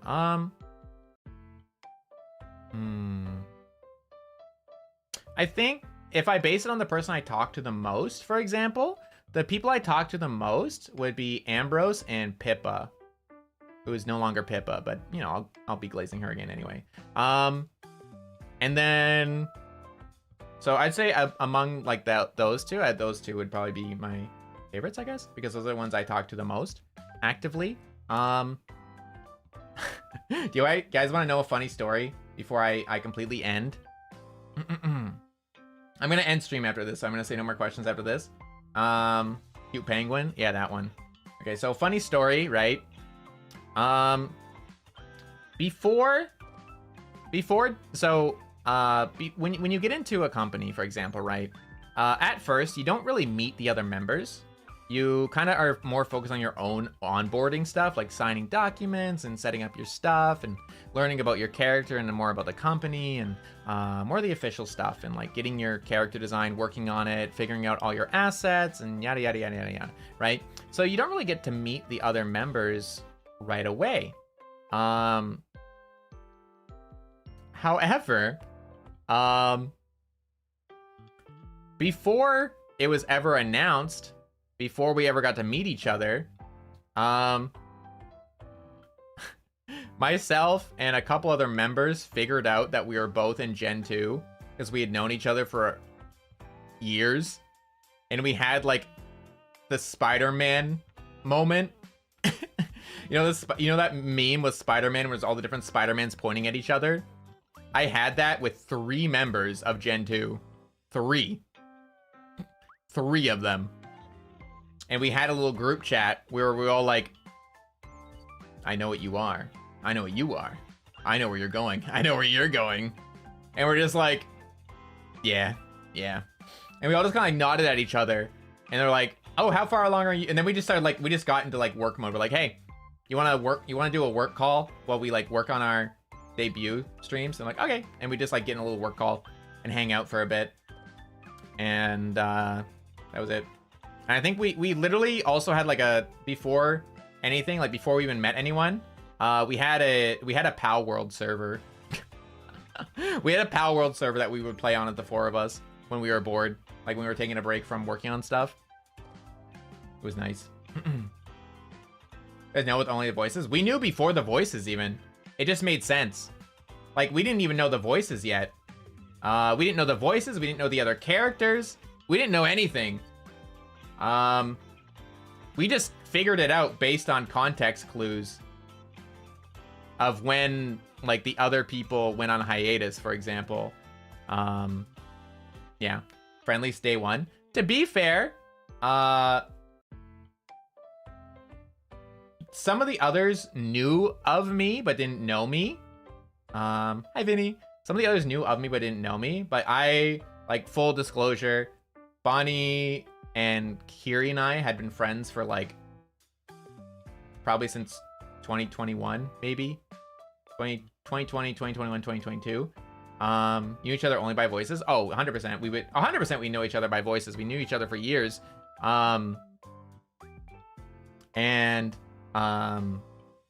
Knew through, like, and then I was also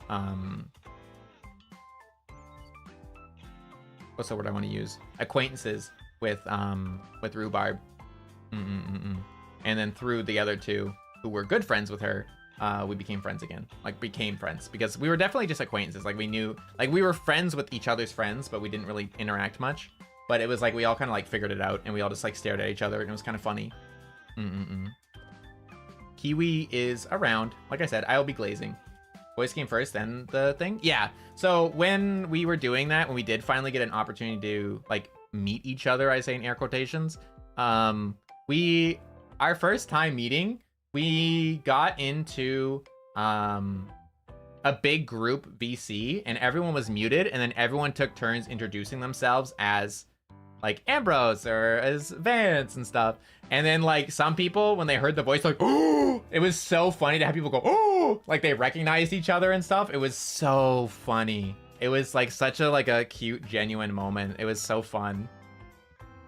And then like as we like were in the group call for the first time, it was when our designs were pretty much done. So we'd be like, hi, I'm so-and-so, and then you'd like post your character sheet, and everyone's like, oh my god, you're so cute, and we'd all like freak out and like start spamming in chat, like typing at each other, like, oh my god, I love this part of your design. We're just like yapping and like asking questions while it's like one person talking. So everyone else was like muted while that person talked, and we were just like freaking out, like, oh my god, I love this. We're just like freaking out and stuff every time, like every person. It was so funny. It was such like a cute, fun moment. But I'll be honest, like I said, dude, I loved that part of Globy so much. Everyone was so nice, dude. Everyone was so chill, and we were so friendly with each other. That's something that I feel like can never ever be like replaced. Like that's something that's just like what I would assume as pretty rare, right? Because like even if you think of your own job, right? Because at the end of the day, it was technically a job when you think about it. It is a very fun job, but it is a job. And it's not very often that you get along with every single one of your colleagues. I sure didn't in all my other jobs.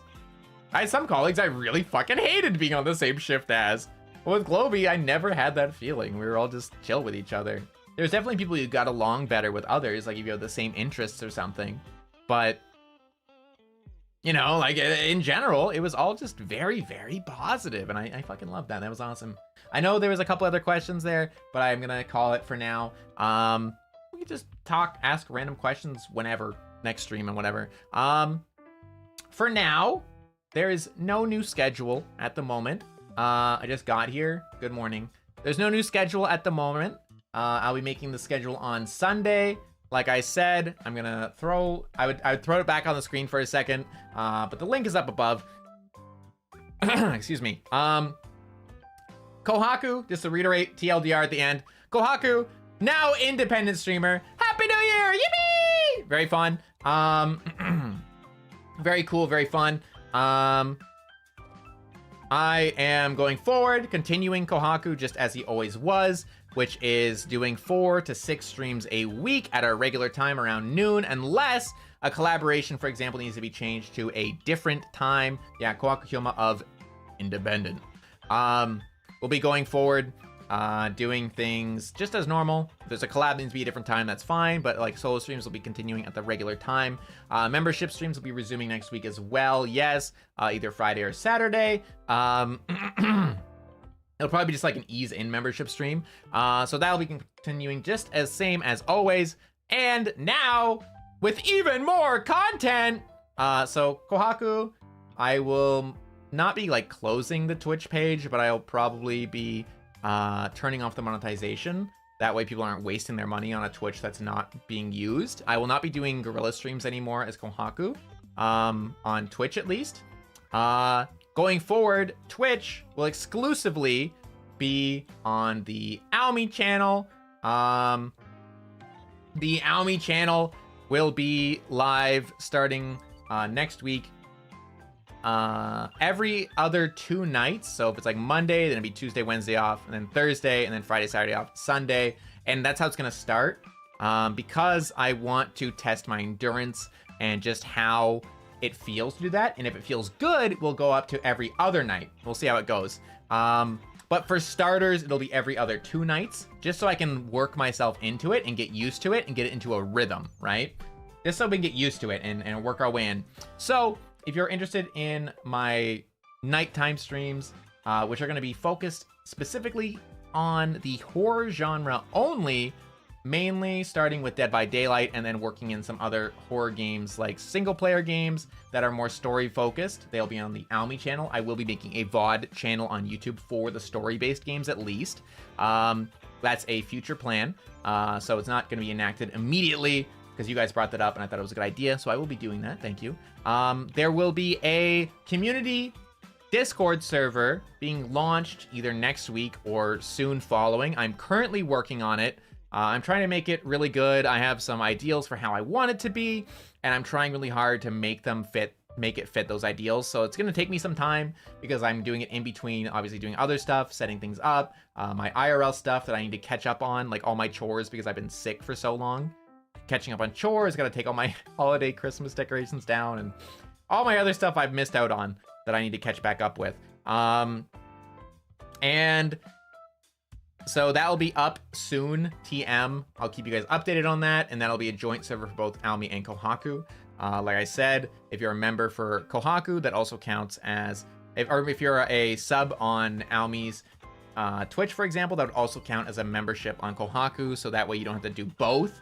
And that way people will still qualify for membership streams regardless of which account they're following, because I don't think it's fair to ask you to subscribe to both. If you want to, then thank you so much. Oh my God, you're my savior. You're gonna provide food on my table and my bills. Thank you. But I wouldn't ask you to pay for both because that's a lot, and I feel bad. I feel guilty. As always, though, if you do choose to support me, I will say full disclosure, I would prefer if over super chats you do Streamlabs, because that goes fully to me. This is an open policy thing. It's not something that's like hidden, secret I have to lie about or whatever. But YouTube takes 30% of revenue. That is a very open thing. So if you donate $100, YouTube immediately takes 30 of that, and then there's still tax deductibles on top of that. So whereas if you do Streamlabs, for example, all of it goes to me except for a little bit of tax deductible. So it basically is just supporting me more. It's supporting me the same amount on your end, but it actually, more of it comes to me. So if it is, if you do want to support me in that way, I would greatly appreciate you doing it through Streamlabs. Throne is the same. Memberships are the same. I think that basically covers it. You can go through the stream again if you want for the likes and dislikes, the little introductory silly things, but yep. TLDR, Kohaku, the same on YouTube, 4 to 6 times a week. Hyouma, Twitch only, nighttime streams, horror only. Or I guess jump back. So Kohaku, try again. TLDR, Kohaku, same as always, 4 to 6 streams a week. Collabs, events, sponsorships, hopefully con appearances, variety content, single player, multiplayer, competitive, casual, whatever. Everything's the same as before. Collabs might be a little bit of a different time sometimes just to fit other people's schedules, but otherwise at a regular time. Hyouma, probably 3 times a week, every other 2 nights. Twitch, nighttime streams focusing only on one type of content, horror and DBD, so DBD and horror adjacent stuff. And then there will be a VOD channel made for single player horror content. But otherwise, just the Twitch will be for DVD stuff, chilling. Yeah, that's the TLDR. I am both cats.